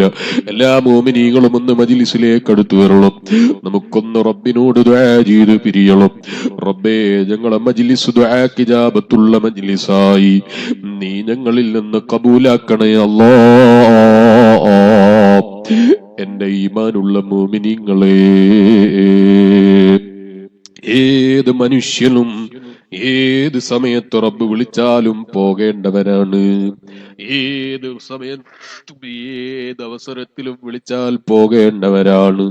തടുക്കാൻ കഴിയുന്ന മക്കളില്ലല്ലോ, തടുക്കാൻ കഴിയുന്ന ശക്തിയില്ലല്ലോ, തടുക്കാൻ കഴിയുന്ന ഒരു തന്ത്രമുള്ളവനോ ഒരു തന്ത്രജ്ഞാനിയോ ഒരു മാന്ത്രികനോ ഇല്ലല്ലോ. ഏത് മന്ത്രിയും ഏത് മാന്ത്രികലും പോകേണ്ട വീടല്ലേ ഖബറ്. ആ വീട്ടിലേക്ക് പോകുമ്പോ നന്മകൾ സമ്പാദിച്ചെടുത്തു പോകണം. ആ ഖബറിൽ സന്തോഷത്തോടെ ജീവിക്കാൻ കഴിയുന്ന വിധത്തിൽ നന്മകൾ കൊയ്തെടുക്കണം. നല്ല ബ്രാൻഡിന്റെ തുണി വേണമല്ലേ, നല്ല ബ്രാൻഡിന്റെ കുപ്പായം വേണമല്ലേ, നല്ല കമ്പനിയുടെ പേന വേണമല്ലേ, നല്ല കമ്പനിയുടെ ചെരുപ്പ് വേണമല്ലേ, നല്ല കമ്പനിയുടെ ചുരിദാർ വേണമല്ലേ. ചോദിക്കുമ്പോ മറുപടി പറയുന്നത് എന്താണ്? നല്ലത് വേണം, നല്ല കമ്പനിയുടേത് വേണം. അല്പം കൂടുതൽ പൈസ കൊടുത്താലും തരക്കേടില്ല, അല്പം കൂടുതൽ പൈസ ചെലവായാലും കുഴപ്പമില്ല. കമ്പനിയുടേതാകുമ്പോ അത് നിലനിൽക്കുമെന്ന് നമ്മൾ പറയുന്നു. ചോദിക്കട്ടെ മുഅ്മിനേ, അതുപോലെ നമ്മളെ അമലുകളും നല്ല ബ്രാൻഡഡ് ആകണം. അമലുകളും അല്ലാഹുവിന്റെ മുന്നിൽ അല്പം സമയമെടുത്തിട്ട് അല്പം അധ്വാനിച്ചിട്ടാണെങ്കിലും റബ്ബിന്റെ മുന്നിലൊന്ന് മഖ്ബൂലാകുന്ന വിധത്തിലാകണം. റബ്ബിന്റെ മുന്നിലൊന്ന് സ്വീകരിക്കാൻ വേണ്ടി കാണിക്കാൻ കഴിയുന്ന വിധത്തിലാകണം. നമ്മളെ നിസ്കാരങ്ങൾ പരിശോധിച്ചാൽ നമ്മൾ ചിന്തിക്കാത്ത ചിന്തകൾ നിസ്കാരത്തിലുണ്ടോ? നമ്മൾ ആലോചിക്കാത്ത ആലോചനകളുണ്ടോ? നമ്മളെ സദക്ക മറ്റൊരാൾ അറിയണമെന്ന് ചിന്തിക്കാത്ത സദക്കകളുണ്ടോ? ഇത്തരം പോരായ്മകളെ നികത്തി നല്ല ബ്രാൻഡഡായ സൽക്കർമ്മങ്ങൾ ചെയ്യണം. അള്ളാഹുവിന്റെ മുന്നിൽ കാണിക്കാൻ പറ്റുന്ന വിധത്തിലുള്ള നന്മകൾ ചെയ്യാൻ ശ്രമിക്കണം. അള്ളാഹു നമുക്ക് തൗഫീക്ക് ചെയ്യട്ടെ. ആ നന്മകൾക്ക് വേണ്ടി നമ്മൾ ഒരുങ്ങണം. അതിന് നമ്മുടെ മനസ്സൊന്ന് ശുദ്ധീകരിക്കണം. എത്ര വലിയ ബ്രാൻഡഡ് ഉള്ള കുപ്പായം ധരിച്ചവനാണെങ്കിലും, എത്ര വലിയ വിലപിടിപ്പുള്ള ഷൂ ധരിച്ചവനാണെങ്കിലും, എത്ര വലിയ മലകുടുപ്പുള്ള കണ്ണട വെച്ചവനാണെങ്കിലും കണ്ണിൽ പരുത്തി വെക്കാതിരിക്കുമോ? ഞാൻ വലിയ വിലപിടിപ്പുള്ള കൂളിംഗ് ഗ്ലാസ് അല്ലേ ഉപയോഗിക്കല്. ഏത് കൂളിംഗ് ഗ്ലാസ് വെച്ചവനാണെങ്കിലും, എത്ര വിലപിടിപ്പുള്ള കണ്ണട വെച്ചവനാണെങ്കിലും, മുസ്ലിമായ മനുഷ്യ, ഒരു സമയം ആ കണ്ണിന്റെ മേലെ പരുത്തി വെക്കാതിരിക്കുമോ? പഞ്ഞി വെക്കാതിരിക്കുമോ? എത്ര വലിയ വിലപിടിപ്പുള്ള ചെരുപ്പ് ധരിച്ചവനാണെങ്കിലും ആ വിരലുകൾക്കിടയിൽ പരുത്തി വെച്ച് കെട്ടാതിരിക്കുമോ? അള്ളാഹു നമുക്കൊക്കെയും ആ നിലക്ക് കിടക്കുമ്പോ നല്ല കൈകളാൽ കഫൻ ചെയ്യുന്ന സാലിഹീങ്ങളുടെ കൈകൾ കൊണ്ട് കഫൻ ചെയ്യുന്നവരിൽ അള്ളാഹു നമ്മളെ പെടുത്തി അനുഗ്രഹിക്കട്ടെ. ഈ പാവപ്പെട്ട മുതല്ലിം ഇപ്പൊ മരിച്ചു പോയാൽ എന്റെ വാപ്പ കഫൻ ചെയ്യാനുണ്ടാകുമോ? എന്റെ അനുജന്മാരെ കഫൻ ചെയ്യാനുണ്ടാകുമോ? എന്നെ സ്നേഹിക്കുന്ന ഉസ്താദുമാരുണ്ടാകുമോ? എനിക്ക് പറയാനൊക്കൂല, എനിക്ക് പറയാൻ കഴിയൂല. ഏത് മനുഷ്യന്റെ ശരീരവും കഫൻ ചെയ്യുന്നൊരു ദിവസമുണ്ട്. ആ ദിവസം നന്മകൾ നോക്കി സന്തോഷിക്കുന്നവനല്ലേ യഥാർത്ഥത്തിൽ വിജയം കൈവരിച്ചവൻ. ആ ദിവസം ജീവിതത്തിൽ ചെയ്ത നന്മകളൊക്കെ നോക്കിയിട്ട് സന്തോഷിക്കാൻ കഴിയുന്നവനല്ലേ യഥാർത്ഥത്തിൽ വിജയം കൈവരിച്ചവൻ. അല്ലാഹു അത്തരം സാലിഹീങ്ങളെ കൂട്ടത്തിൽ നമ്മളെയും പെടുത്തി അനുഗ്രഹിക്കട്ടെ. ആമീൻ ഞാൻ പറയുന്നുണ്ട്, പ്രാർത്ഥന ഞാൻ നടത്തുന്നുണ്ട്. ചോദിക്കട്ടെ മുസ്ലിമേ, ചെയ്യുമ്പോ ആ നിലക്ക് അമലുകൾ ചെയ്യണമെന്ന് ചിന്തിച്ച് അമലുകൾ ചെയ്യുന്നവരെത്ര? ബാങ്ക് വിളിക്കുമ്പോ ഉസ്താദിന്റെ കൂടെ നിസ്കരിക്കാൻ പള്ളിയിൽ കയറിയിട്ട് ഉസ്താദ് കൈകെട്ടിയപ്പോ നീ കൈകെട്ടിയിട്ടുണ്ട്, ഉസ്താദ് റുക്കൂയിൽ പോയപ്പോ നീ റുക്കൂയിൽ പോയിട്ടുണ്ട്, ഉസ്താദ് ഇത്തിദാലിലെത്തിയപ്പോ നീ ഇത്തിദാലിലെത്തിയിട്ടുണ്ട്. ചൊല്ലുന്നതൊക്കെ നീ അറിയാതെ സാധാരണ ചൊല്ലുന്നതാകുന്നതുകൊണ്ട് നാവില് വന്നിട്ടുണ്ടെന്നല്ലാതെ ഒരാത്മാർത്ഥമായ ഒരു ഫാത്തിഹ ഓതി നിസ്കരിച്ച നിസ്കാരം എവിടെ? ആ നിലക്ക് മനസ്സറിഞ്ഞ് ചെയ്ത സൽക്കർമ്മങ്ങൾ എവിടെ? പോകുമ്പോ പരുത്തി വെച്ച സമയത്ത് ഞാനിതൊന്നും ചെയ്തില്ലല്ലോ എന്ന് ചിന്തിച്ച് കയ്യിലേക്ക് നോക്കുമ്പോ വിരലുകൾക്കിടയിൽ പരുത്തിയാണ്, കൈകൾ രണ്ടും പിടിച്ച് കെട്ടിയിരിക്കുകയാണ്. നിസ്കരിക്കാത്ത മനുഷ്യന്റെ കയ്യും കെട്ടിപ്പോയി, നിസ്കരിക്കുമ്പോ ആത്മാർത്ഥതയില്ലാത്തവന്റെ കയ്യും പിടിച്ചു കെട്ടിപ്പോയി. നിസ്കരിക്കേണ്ട സമയത്ത് നീ നിസ്കരിച്ചില്ലല്ലോ, നിസ്കരിക്കാത്തവന്റെ കയ്യും കെട്ടിപ്പോയി. ഉമ്മമാരെ, ജീവിതത്തിൽ നിസ്കാരക്കുപ്പായം ധരിക്കൽ ഒരു ഭാരമായിരുന്നു അല്ലേ? നിന്റെ മക്കള് വന്ന് നിസ്കാരക്കുപ്പായം ഉടുപ്പിച്ചില്ലേ? നിന്റെ നല്ല തിളങ്ങുന്ന പർദ്ദ എവിടെ? തിളങ്ങുന്ന സാരി എവിടെ? ചോളി എവിടെ? നാട്ടിലെ സർവ പെണ്ണിനെയും സർവ പുരുഷന്മാരുടെയും കണ്ണ് തെറ്റിക്കുന്ന വിധത്തിലുള്ള വസ്ത്രം ധരിച്ച് നീ പുറത്തേക്ക് ഇറങ്ങുമ്പോ എന്നെ നിസ്കാരക്കുപ്പായം ധരിപ്പിക്കുന്നൊരു സമയമുള്ളെന്ന് നീ ചിന്തിച്ചില്ല, നീ ആലോചിച്ചില്ല. ഓ മുഅ്മിനായ മനുഷ്യ, നീ വീട്ടിൽ നിന്ന് കുളിക്കുമ്പോ എന്തൊക്കെ ഷർത്തായിരുന്നു, എന്തൊക്കെ ഡിമാൻഡുകളായിരുന്നു. ബാത്റൂമിൽ നല്ല ചൂടുവെള്ളം എത്തിക്കോളണം, ചൂടുവെള്ളം ഭാര്യ പുലർച്ചക്കുണ്ടാക്കിയിട്ട് കൊണ്ടു തന്നോളണം, അല്ലെങ്കിൽ ഹീറ്ററിന്റെ സ്വിച്ച് ഇട്ടോളണം. ഒരു ദിവസം ഭാര്യ ഹീറ്ററിന്റെ സ്വിച്ച് ഇടാൻ മറന്നാൽ ഭാര്യക്ക് പിന്നെ നിന്റെ ഹീറ്റ് സഹിക്കാൻ കഴിയുന്നില്ല. നീ ഭാര്യനോട് വെറുപ്പ് പിടിച്ചില്ലേ? നിനക്ക് തണുത്ത വെള്ളത്തിൽ കുളിക്കാൻ കഴിയുന്നില്ല, പച്ചവെള്ളത്തിൽ കുളിക്കാൻ കഴിയുന്നില്ല. മരിച്ചു കിടക്കുമ്പോ ഏത് വെള്ളത്തിൽ ആര് കുളിപ്പിക്കുമെന്ന് എനിക്കറിയൂല. നിന്റെ ശരീരം ആരും കാണുന്നത് നീ ഇഷ്ടപ്പെടുന്നില്ല, നിന്നെ കുളിപ്പിച്ചില്ലേ? നിന്റെ മക്കള് വന്ന് വെള്ളമൊഴിച്ചില്ലേ? ഓ മുസ്ലിമേ, ആ സമയം സ്വർഗം നോക്കി ചിരിക്കണമെന്ന ചിന്തയുള്ളോ? സ്വർഗം കാണണമെന്ന ആശയുള്ളോ? ഹബീബായ നബി മുഹമ്മദുർ റസൂലുള്ളാഹി സല്ലല്ലാഹു അലൈഹി വസല്ലമ തങ്ങൾ പറയുന്നു, ഒരു ദിവസം മലക്കുൽ അംലാഖ് ജിബ്രീൽ അലൈഹിസ്സലാം വന്നു, മീകായിൽ വന്നു, ഇസ്രാഫീൽ വന്നു, അസ്റായീൽ അലൈഹിമുസ്സലാം, നാലാളുകളും വന്നു.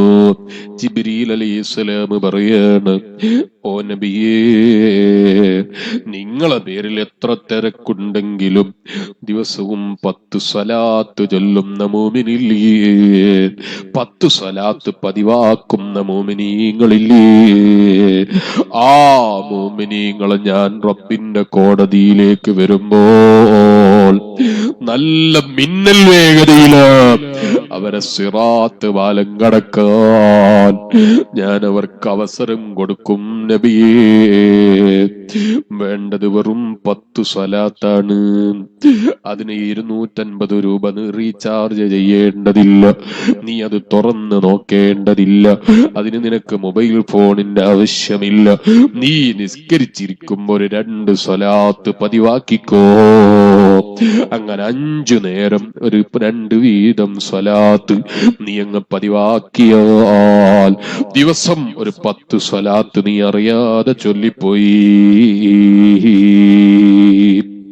അതുപോലെ നിസ്കാരം കഴിഞ്ഞോ അല്ലെങ്കിൽ ഏതെങ്കിലും ഒരു സമയം ഒരു 10 സ്വലാത്ത് നിന്റെ ഈമാനിന് കാരണമായ, നിന്റെ ഈമാനിന് വേണ്ടി, എന്റെ ഈമാനിന് വേണ്ടി സ്വന്തം മുൻപല്ല് വരെ സമ്മാനിച്ച ഹബീബായ നബി മുഹമ്മദുർ റസൂലുള്ളാഹി സല്ലല്ലാഹു അലൈഹി വസല്ലമ തങ്ങളെ ഒന്ന് സ്മരിച്ച് ഒരു 10 സ്വലാത്ത് നീ പതിവാക്കിക്കോ.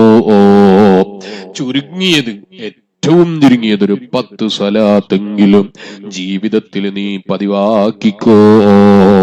അത് വലിയ ഗുണകരമാണ് കേട്ടോ. ജിബ്രീൽ അലൈഹിസ്സലാം പറയുന്നു, അവർക്ക് മിന്നൽ വേഗതയിൽ സിറാത്ത് പാലം കടക്കാൻ കഴിയും കേട്ടോ. റബ്ബിന്റെ പാരത്രിക ലോകം ഞാനിപ്പോ വിശദീകരിക്കുന്നില്ല. വലിയ ഭയാനകരമായ ഭീതിപ്പെടേണ്ട ഒരു ലോകമാണ്. ബഹുമാനപ്പെട്ട നബിയുല്ലാഹി ആദം അലൈഹിസ്സലാം വിളിച്ചിട്ട് പറയും, യാ മുഹമ്മദ്, ഓ മുഹമ്മദ് നബിയേ, നിങ്ങളെ സമുദായത്തിൽപ്പെട്ട ഒരാള് ശരീരം നിലത്തിട്ട് വലിച്ചിങ്ങനെ നരകത്തിലേക്ക് പോകുന്നു. ശരീരം മുഴുവനും മുറിവേൽപ്പിക്കുന്ന വിധത്തിൽ നിലത്തിട്ടിങ്ങനെ വലിച്ച് നരകത്തിലേക്ക് വലിച്ചയക്കുന്നത് കാണുന്നില്ലേ? ഹബീബായ നബി മുഹമ്മദുർ റസൂലുള്ളാഹി സല്ലല്ലാഹു അലൈഹി വസല്ലമ തങ്ങൾ എന്നെ സ്നേഹിക്കും, ഹബീബായ നബി തങ്ങൾ നമ്മളെ സ്നേഹിക്കും. അതെപ്പോഴാണെന്നറിയോ? ഹബീബിനെ ഓർത്ത് നമ്മൾ സ്വലാത്ത് ചൊല്ലുമ്പോഴാണ്. അതല്ലേ ഒരു സാഹിദായ മനുഷ്യൻ നബി സല്ലല്ലാഹു അലൈഹി വസല്ലമ തങ്ങളെ സ്വപ്നം കണ്ടപ്പോ, നബിയെ എന്റെ മുഖത്ത് നോക്കുന്നില്ലല്ലോ, മഹാന്മാരായ പണ്ഡിതന്മാരെ പഠിപ്പിച്ചത്, ആലിമീങ്ങൾ ഞങ്ങളെ പഠിപ്പിച്ചത് ഞങ്ങളെ നോക്കുമെന്നാണ്, ഞങ്ങളെ നിങ്ങൾക്കറിയുമെന്നാണ്, ഞങ്ങളെ പരിചയമുണ്ടാകുമെന്നാണ്. നബിയെ അങ്ങ് നോക്കുന്നില്ലല്ലോ. ഹബീബായ നബി മുഹമ്മദുർ റസൂലുള്ളാഹി സല്ലല്ലാഹു അലൈഹി വസല്ലം തങ്ങൾ പറഞ്ഞു, ആലിമീങ്ങൾ പറഞ്ഞത് വളരെ സത്യമാണ്, എനിക്കെല്ലാവരെയും അറിയും, എല്ലാവരെയും മനസ്സിലാക്കാൻ കഴിയും. അതിന് എന്റെ അറിവ് അധികരിക്കുന്നത് എങ്ങനെയാണെന്നറിയോ? സ്വലാത്ത് എത്ര അധികരിപ്പിക്കുന്നുണ്ടോ അവനുമായി ഞാൻ കൂടുതൽ കണക്ഷനാണ്, അവനുമായി കൂടുതൽ ബന്ധമാണ്. ശൈഖുന കാന്തപുരം ഉസ്താദ് അല്ലാഹുവേ നീ ദീർഘായുസ് കൊടുക്കണം റഹ്മാനെ, ആഫിയത്ത് കൊടുക്കണം റഹ്മാനെ. ഞങ്ങളെ സർവ്വ ആലിമീങ്ങൾക്കും സാദാത്തുക്കൾക്കും നീ ദീർഘായുസ് കൊടുക്കണം, ആഫിയത്ത് കൊടുക്കണം റഹ്മാനെ. അവരുമായി ഒരു കണക്ഷൻ നമുക്കുണ്ടെന്ന് പറയുമ്പോ നമുക്ക് വലിയ ബഹുമാനമായി പോയി. നാട്ടില് വയലിനൊരു മുസ്ലിയാര് വരുമ്പോ നമ്മളെ മുഖത്ത് നോക്കി ചിരിച്ചുകൊണ്ട് സുഖം തന്നെയല്ലേ എന്ന് ചോദിച്ചപ്പോ ആളുകളെ മുമ്പിൽ നമുക്ക് വലിയ സന്തോഷമായി. അതേത് ലോകത്താണ് എന്തും തിരുത്താനും മാറ്റാനും മാറ്റിപ്പറയാനും അവസരമുള്ള ദുന്യാവിലെ ലോകത്ത് ഒരാള് നമ്മളോട് നമ്മളെ ബഹുമാനിക്കുന്ന, നമ്മൾ ആദരിക്കുന്ന ഒരു മന്ത്രിയോ ഒരു പണ്ഡിതനോ നമ്മളെ പേര് വിളിച്ചപ്പോ വലിയ സന്തോഷമായി അല്ലേ? ആരും കൈപിടിക്കാനില്ലാത്ത, ആരും സ്വീകരിക്കാനില്ലാത്ത എല്ലാവരും നഫ്സി നഫ്സി, സ്വന്തം കാര്യത്തിൽ തന്നെ വലിയ ബേജാറിലാകുന്ന സമയത്ത് എന്നെ എന്റെ ഹബീബിനറിയാമെന്ന് പറഞ്ഞാൽ, എന്റെ നേതാവിനറിയാമെന്ന് പറഞ്ഞാൽ, എന്റെ ഹബീബായ നബിതങ്ങൾക്ക് പരിചയമുണ്ടെന്ന് പറഞ്ഞാൽ അതിലും വലിയ ബഹുമാനമെന്താ മുസ്ലിമേ? അതിലും വലിയ ആദരവെന്താ മുസ്ലിമേ? എത്ര നീ സ്വലാത്ത് അധികരിപ്പിക്കുന്നുള്ളോ അതിനനുസരിച്ച് ഹബീബായ നബിതങ്ങളുമായി നിന്റെ കണക്ഷൻ അധികരിക്കുമെന്ന് അഷ്റഫുൽ ഖൽഖ് ത്വഹ മുഹമ്മദുർ റസൂലുള്ളാഹി 10 സ്വലാത്ത് ചൊല്ലിയവനാണ് ദിവസവും. ആ 10 സ്വലാത്ത് ചൊല്ലിയതിന്റെ പരിചയമുണ്ട്.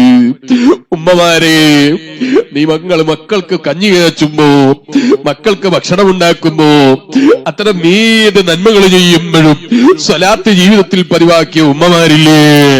ഹബീബായ നബിതങ്ങൾക്ക് വലിയ പരിചയമാണ്. കാരണം ദിവസവും അവന്റെ സ്വലാത്ത് കൊണ്ട് കൊടുത്ത് ഒരു മലക്ക് പറയും, നബിയേ, ഇന്നയാള് നിങ്ങൾക്ക് ചൊല്ലിയ സ്വലാത്താണ് നമ്മളെ മരണത്തിന്റെ ഡേറ്റ് അറിയുന്നു, നമുക്കത് കാരുണ്യം കിട്ടാൻ കാരണമാകുന്നു, ദുനിയാവിലും ആഖിറത്തിലും കാരണമായി പ്രവർത്തിക്കുന്നു. അനഫി ദുനിയാ നബിയുക വഫിൽ ആഖിറതി ശഫീഉക വഫിൽ ജന്നതി റഫീഖുക. ഞാൻ നിങ്ങൾക്ക് ദുനിയാവിലെ നബിയാണ്, ആഖിറത്തിൽ ഞാൻ നിങ്ങൾക്ക് ശുപാർശകനാണ്. വഫിൽ ജന്നതി റഫീഖുക, സ്വർഗത്തിൽ ഞാൻ നിങ്ങൾക്ക് കൂട്ടുകാരനാണ്. നബി മുഹമ്മദുർ റസൂലുള്ളാഹി. ഉമ്മമാരെ, സ്വലാത്ത് പതിവാക്കിക്കോ, ധാരാളം സ്വലാത്ത് ചൊല്ലിക്കോ. ഗീബത്ത് പറയുന്ന സ്വഭാവം കൈവച്ചു, കുറ്റം പറയുന്ന സ്വഭാവം കൈവച്ചു.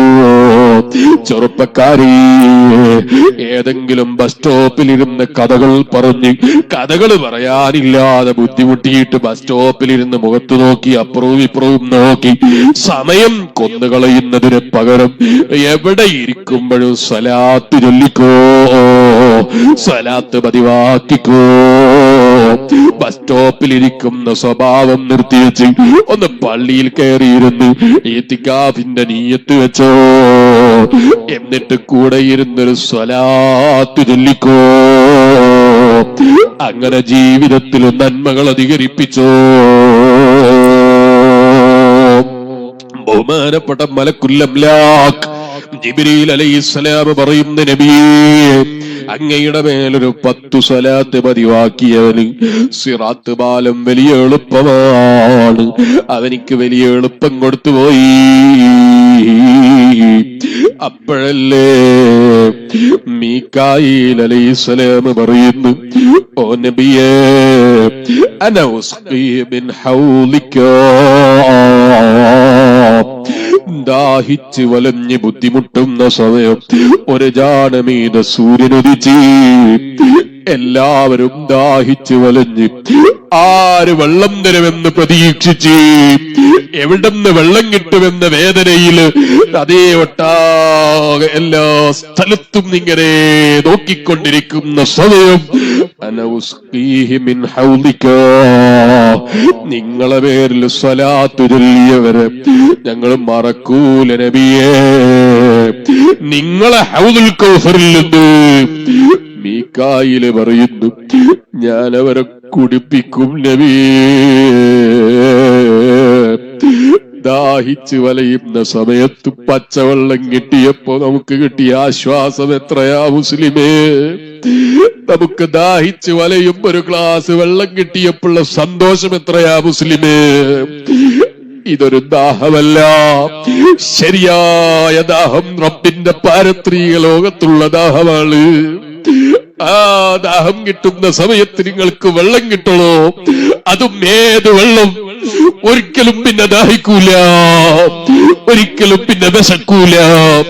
ആ നിലക്ക് നിങ്ങളുടെ ശരീരത്തിന് ആരോഗ്യം കിട്ടുന്ന ഹൗദുൽ കൗസർ 10 സ്വലാത്ത് ജീവിതത്തിൽ പതിവാക്കിയവർക്ക് ഞാൻ കുടിപ്പിക്കും നബിയേ.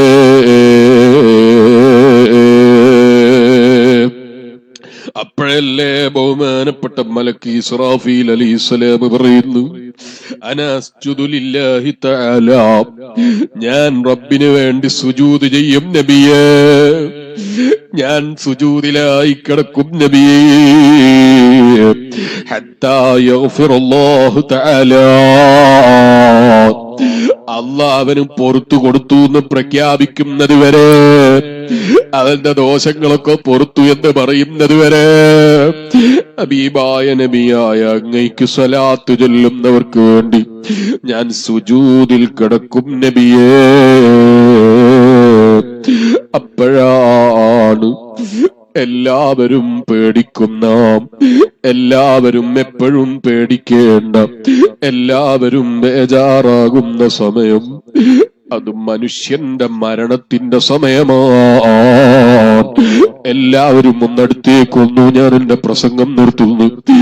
ഈമാനുള്ള മുഅ്മിനീങ്ങളെ, ആ സമയത്തിന്റെ പ്രത്യേകത എന്താണ്? ആ സമയത്തിന്റെ ബഹുമാനമെന്താണ്? ആ സമയത്തിന് പറയാനുള്ള സവിശേഷത എന്താണ് അറിയണോ? ആ സമയം നിന്നെ സഹായിക്കാൻ ആരുമില്ല, ആ സമയം നിന്നെ സഹായിക്കാൻ കഴിയുന്നവരില്ല, ആ സമയം നിന്നെ തിരിഞ്ഞു നോക്കാൻ ആളില്ല. ഫലൗലാ ഇദാ ബലഗത്തിൽ ഹുൽഖൂം വഅൻതും ഹീനൈദിൻ തൻളുറൂൻ വനഹ്നു അഖറബു ഇലൈഹി മിൻകും വലകിൻ ലാ തുബ്സിറൂൻ. മക്കൾ ഇഷ്ടപ്പെടുന്നത് ബാപ്പ വസ്ത്രം ധരിക്കുന്നതാണ്. മകൻ മരിച്ചു കിടക്കുമ്പോ ബാപ്പ നോക്കുമ്പോ ഏറ്റവും കൂടുതൽ അവന് ചേരുന്ന വസ്ത്രമാണ് വല്ല ശരീരത്തിലുള്ളത്. ഊരാതെ കഴിയോ മുസ്ലിമേ? ബാപ്പ ഇഷ്ടപ്പെട്ടില്ല, അതേ ആയിരങ്ങളെ ചെലവഴിച്ച് വാങ്ങിയ ചെരുപ്പ് കാലിലുണ്ട്. മക്കൾ ഊരിപ്പോയി. ഫലൗലാ ഇദാ ബലഗത്തിൽ ഹുൽഖൂം, മനുഷ്യന്റെ തൊണ്ടക്കുഴിയിൽ റൂഹെത്തുന്ന സമയം, മനുഷ്യനെ ഏറ്റവും ബേജാറാകുന്ന സമയമല്ലേ, പതറിപ്പോകുന്ന സമയമല്ലേ. റബ്ബേ, ഞങ്ങൾക്ക് ഹബീബായ നബിതങ്ങളെ പൂമുഖം കണ്ടു സ്വർഗം കണ്ടുള്ളൊരു മരണം നീ ഞങ്ങൾ കോശാരം തരണയല്ലോ. ഞങ്ങളെ ഉമ്മബാപ്പമാർക്ക് നൽകണയല്ലോ, ഞങ്ങളെ ഭാര്യ മക്കൾക്ക് നൽകണയല്ലോ, ഞങ്ങളെ ഉസ്താദുമാർക്ക് നൽകണയല്ലോ. മഹാന്മാരായ പണ്ഡിതന്മാര് പറഞ്ഞില്ലേ, ഒരു മനുഷ്യന്റെ ജീവിതത്തിൽ അവൻ നന്മയുണ്ടോ, അവൻ വിജയം കൈവരിച്ചവനാണോ, അവന്റെ ഏറ്റവും വലിയ അടയാളം അവൻ മരണത്തെക്കുറിച്ച് മറക്കൂല. മരണത്തെക്കുറിച്ച് ഓർമ്മയുണ്ടോ, അവന്റെ വിജയത്തിന് ഏറ്റവും വലിയ നിധാനമാണ്, അവന്റെ വിജയത്തിന് ഏറ്റവും വലിയ കാരണമാണ്. മരണത്തെക്കുറിച്ച് ഓർക്കുന്നൊരു മനുഷ്യന് തെറ്റ് ചെയ്യാൻ കഴിയൂല, തെറ്റിലേക്ക് നീങ്ങാൻ കഴിയൂല, തെറ്റ് ചിന്തിക്കാൻ കഴിയൂല. ഓ മുഅ്മിനായ മനുഷ്യ, ആ മരണത്തിന്റെ സമയമെത്തുമ്പോ കാവല് വേണോ? ഹബീബായ നബി മുഹമ്മദുർ റസൂലുള്ളാഹി സല്ലല്ലാഹു അലൈഹി വസല്ലമ തങ്ങള് ലോകത്തെ ഏറ്റവും കൂടുതൽ റബ്ബിന്റെ കാരുണ്യം കിട്ടിയ നേതാവല്ലേ. എല്ലാ മലക്കുകളും ഹബീബായ നബി തങ്ങളുടെ റൂഹിന് വേണ്ടി അവരൊക്കെ കാത്തു നിന്നില്ലേ. ആ ഹബീബായ നബി തങ്ങളെ ഒരു വേദനയുമില്ലാതെ റൂഹ് പിടിക്കുമ്പോ ഹബീബായ നബി തങ്ങള് വിളിച്ചു പറഞ്ഞില്ലേ, ഫാത്തിമ, മരണത്തിന് വല്ലാത്ത വേദനയാണേ മോളെ. ആ ഹബീബായ നബി തങ്ങള് പോലും മരണത്തിന്റെ വേദനയെ കുറിച്ച് വഫാത്തിന്റെ സമയത്ത് നമ്മളെ ഓർമ്മപ്പെടുത്തിയില്ലേ ഉമ്മമാരെ? നമ്മളെ മരണത്തെക്കുറിച്ചും നമ്മളെ മരണത്തിന്റെ വേദനയെ കുറിച്ചും ഓർത്ത് ഹബീബായ നബി തങ്ങള് വഫാത്തിന്റെ സമയത്ത് കണ്ണുനീരൊഴുക്കിയില്ലേ ഉമ്മമാരെ? മഹാന്മാരായ പണ്ഡിതന്മാര് പറയുന്നു, ഏറ്റവും വലിയ മനുഷ്യന്റെ പരാജയം അവന്റെ മരണത്തെക്കുറിച്ചുള്ള മറവിയാണ്. മരണം മറന്നുപോയോ, അത് വലിയൊരു പരാജയം തന്നെ. ഓ ഈമാനുള്ള മുസ്ലിമേ, അവതേ അവസാനം മലക്കുൽ മൗത്ത് അസ്റായീൽ അലൈഹിസ്സലാം ഹബീബായ നബി തങ്ങളോട് പറയുന്നു, നബിയേ, ജീവിതത്തിൽ ദിവസവും ഒരു 10 സ്വലാത്ത് അങ്ങയുടെ മേലിൽ ചൊല്ലിപ്പതിവാക്കിയ മൂമിനാണോ? അങ്ങയുടെ മേലിൽ ചൊല്ലിപ്പതിവാക്കി പഠിച്ചവനാണോ? അങ്ങയുടെ മേലിൽ ജീവിതത്തിൽ പതിവാക്കിയവനാണോ? അനൗഖബിലു റൂഹഹു, ഞാനവന്റെ റൂഹ് പിടിച്ചുപോയി. കമാ ഖബല അർവാഹുൽ അംബിയാ, അംബിയാക്കളെ റൂഹ് പിടിച്ചതുപോലെ, അംബിയാക്കളെ റൂഹ് പിടിക്കുന്നത് പോലെ പരമാവധി വേദനിപ്പിക്കാതെ അവന്റെ റൂഹ് പിടിക്കും കേട്ടോ. ഹബീബായ നബി തങ്ങളോട് മലക്കുൽ അംലാക്ക് പറഞ്ഞുപോയി, മരിക്കുന്ന സമയത്ത് സന്തോഷത്തോടെ മരിച്ച് മഹ്ശറയിലെത്തിയിട്ട് ഹൗലുൽ കൗസർ കുടിച്ച് ഈമാനുള്ള മുസ്ലിമേ, ദോഷങ്ങളൊക്കെ പൊറുക്കപ്പെട്ടു സിറാത്ത് പാലം കടക്കുന്നത് വരെയുള്ള സർവ വിഷമമുള്ള മേഖലകളും മലക്കുകൾ ഏറ്റെടുത്തു പോയി. അതിന് ജീവിതത്തിൽ മദീനയുടെ രാജാവായ, മദീനയിൽ അന്ത്യവിശ്രമം കൊള്ളുന്ന, എനിക്ക് വേണ്ടി നിങ്ങൾക്ക് വേണ്ടി ജീവിതത്തിൽ രക്തം ശരീരത്തിൽ നിന്നൊഴുക്കിയ നബി മുഹമ്മദുർ റസൂലുള്ളാഹി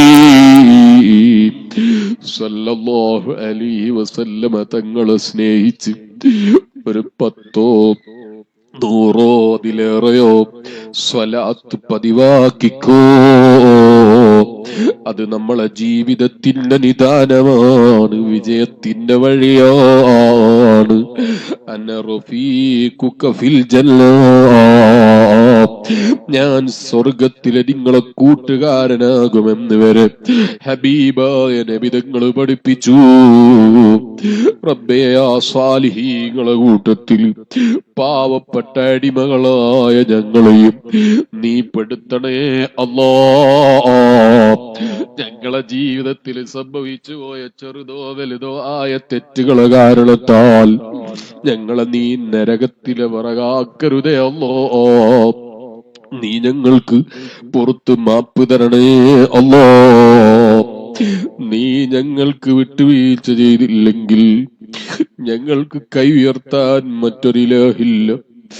നിന്നിലേക്ക് ഈ രാത്രിയിൽ കൈ ഉയർത്തി എന്തെങ്കിലും ഒന്ന് പഠിക്കണമെന്ന ചിന്തയിൽ വന്ന മോമിനീങ്ങളാണ്. എനിക്കൊന്നും പറഞ്ഞു കൊടുക്കാനുള്ള അറിവില്ല. റബ്ബേ, വലിയ പ്രതീക്ഷയിലെത്തിയ ഞങ്ങളെ നീയൊന്ന് കബൂലാക്കണേ അല്ലാഹ്. നീയൊന്ന് സ്വീകരിക്കണേ അല്ലാഹ്. നിന്റെ മഖബൂലീങ്ങളായ അടിമകളിൽ പെടുത്താതെ ഞങ്ങൾ ഇവിടെ നിന്ന് നീ തിരിച്ചേക്കരുതേ അല്ലാഹ്. ഞങ്ങളെ ജീവിതത്തിൽ അറിഞ്ഞോ അറിയാതെയോ ചെറുതോ വലുതോ ആയ എന്ത് തെറ്റ് സംഭവിച്ചോ പാവപ്പെട്ട ഞങ്ങൾക്ക് നീ മാപ്പ് തരണേ അല്ലാഹ്. നീ ഞങ്ങൾക്ക് പൊറുക്കണേ അല്ലാഹ്. നീ ഞങ്ങൾക്ക് വിട്ടുവീഴ്ച ചെയ്യണേ അല്ലാഹ്. ഞങ്ങളോട് വിട പറഞ്ഞു പോയ ഉമ്മാമമാരുണ്ട്. ഈ പാവപ്പെട്ടവന്റെ ഉമ്മാമ ഈ കഴിഞ്ഞ റമളാനിൽ വിട പറഞ്ഞുപോയി. നീ ഖബറിടം സ്വർഗമാക്കണം റഹ്മാനെ. അതുപോലെ ഞങ്ങളോട് വിട പറഞ്ഞ ഉമ്മാമമാര് ബാപ്പമാര് ചിലരുടെ കുടുംബങ്ങള്, ഭാര്യമാര്, ഭർത്താവ് മരിച്ചു പോയവരുണ്ട്, മക്കള് മരിച്ചു പോയവരുണ്ട്. എല്ലാവരെ ഖബറും നീ സ്വർഗമാക്കണേ അല്ലാഹ്. ഞങ്ങളെയും ഞങ്ങളെ മക്കളോ ഞങ്ങളെ ബാപ്പമാരോ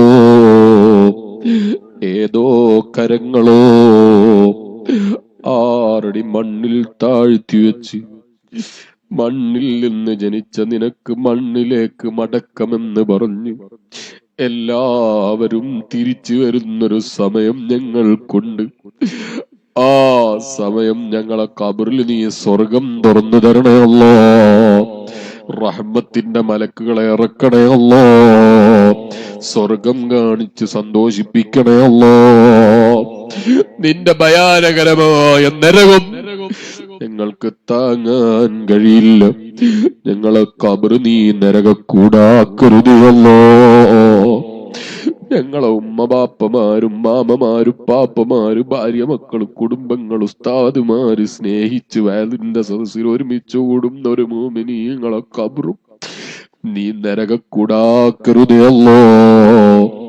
ഞങ്ങളുടെയും അവരുടെയും ഖബർ നീ സ്വർഗമാക്കണയല്ലോ. എന്ത് തെറ്റ് ഞങ്ങളെ ജീവിതത്തിൽ സംഭവിച്ചോ നീ ഞങ്ങൾക്ക് മാപ്പ് തരണയല്ലോ. അല്ലാഹുവിനോട് ദുആ ചെയ്ത് പിരിയണം. അല്ലാഹു നമ്മുടെ മജ്ലിസ് ദുആക്കിജാബത്തുള്ള മജ്ലിസായി നമ്മിൽ നിന്ന് ഖബൂൽ ചെയ്യുമാറാകട്ടെ. ധാരാളം നന്മകൾ ജീവിതത്തിൽ പഠിക്കാനും ജീവിതത്തിൽ പകർത്താനുമുള്ള മഹത്തായ തൗഫീഖ് അല്ലാഹു നമുക്കെല്ലാവർക്കും ഏറ്റിത്തരുമാറാകട്ടെ. ദുആ ചെയ്ത് നമുക്ക് പിരിയണം. അല്ലാഹു നമ്മുടെ മജ്ലിസ് ദുആക്കിജാബത്തുള്ള മജ്ലിസായി നമ്മിൽ നിന്ന് ഖബൂൽ ചെയ്യുമാറാകട്ടെ.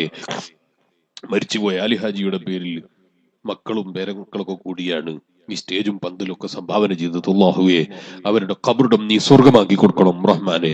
അവരുടെ മക്കളെയും ഞങ്ങളെയും അതുപോലെ സുന്നത്തിയമായത്തിൽ ഞങ്ങളോട് വിട പറഞ്ഞു പോയ സർവ്വ മുഅ്മിനീങ്ങളെയും നിന്റെ ഹബീബായ നബി മുഹമ്മദുർ റസൂലുള്ളാഹി സ്വല്ലല്ലാഹു അലൈഹി വസല്ലം തങ്ങളെ കൂടെ ജന്നാത്തുൻ നഈമിൽ ഒരുമിച്ച് കൂട്ടണം റഹ്മാനെ.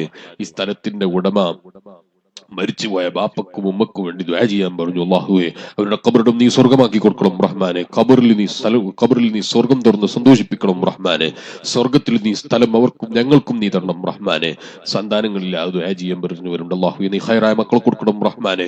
മരിച്ചുപോയവർക്ക് വേണ്ടി ദുആക്കാൻ പറഞ്ഞവരുണ്ട്. ഹലാലായ ഉദ്ദേശങ്ങൾ പൂർത്തീകരിക്കാൻ ദുആക്കാൻ പറഞ്ഞവരുണ്ട്. പ്രവാസി സുഹൃത്തുക്കൾക്ക് വേണ്ടി അതുപോലെ ഇതിനു വേണ്ടി സഹായിച്ച് പ്രവർത്തിച്ച അധ്വാനിച്ച ശരീരം കൊണ്ടും മനസ്സുകൊണ്ടും അതുപോലെ ഇവിടെ വന്ന് സഹകരിച്ചവരും എല്ലാവർക്കും വേണ്ടിയും ദുആ ചെയ്യാൻ വേണ്ടി പറഞ്ഞിട്ടുണ്ട്. അല്ലാഹുവേ എല്ലാവർക്കും നീ പകരം സ്വർഗം തരണം റഹ്മാനെ. എല്ലാവർക്കും നീ സ്വർഗം നിന്റെ ഓശാരമായി തരണം റഹ്മാനെ. എല്ലാവർക്കും വേണ്ടി ദ്വാരക്കുകയാണ്. നിങ്ങളൊക്കെ നല്ല മനസ്സോടെ ആമീൻ പറയണം. ഉസ്താദ്മാരാർക്ക് ദ്വാരക്കും നല്ല മനസ്സോട് നിങ്ങൾ ആമീൻ പറയണം. എല്ലാവരും നല്ല മനസ്സോടെ ഇൻഷാ അല്ലാഹ് അല്ലാഹു തആല നമ്മുടെ സദസ്സ് അവന്റെ മഖബൂലായ സദസ്സുകളുടെ കൂട്ടത്തിൽ നമ്മുടെ സദസ്സും പെടുത്തി അനുഗ്രഹിക്കട്ടെ ഇൻഷാ അല്ലാഹ്. ദുആ കഴിഞ്ഞ് ഒക്കെ നല്ല സംഭാവന പോകുന്നതിന് മുമ്പ് കയ്യിൽ തരണങ്ങൾ കുറെ നേരമായി നിർത്തിയിട്ട് ഇനിയും നിർത്താൻ ആഗ്രഹിക്കുന്നില്ല. നല്ല മനസ്സോട് നിങ്ങൾക്ക് ആമീൻ പറയണം. അല്ലാഹു തആല നമ്മളെ സദസ്സ് കബൂൽ ചെയ്യട്ടെ.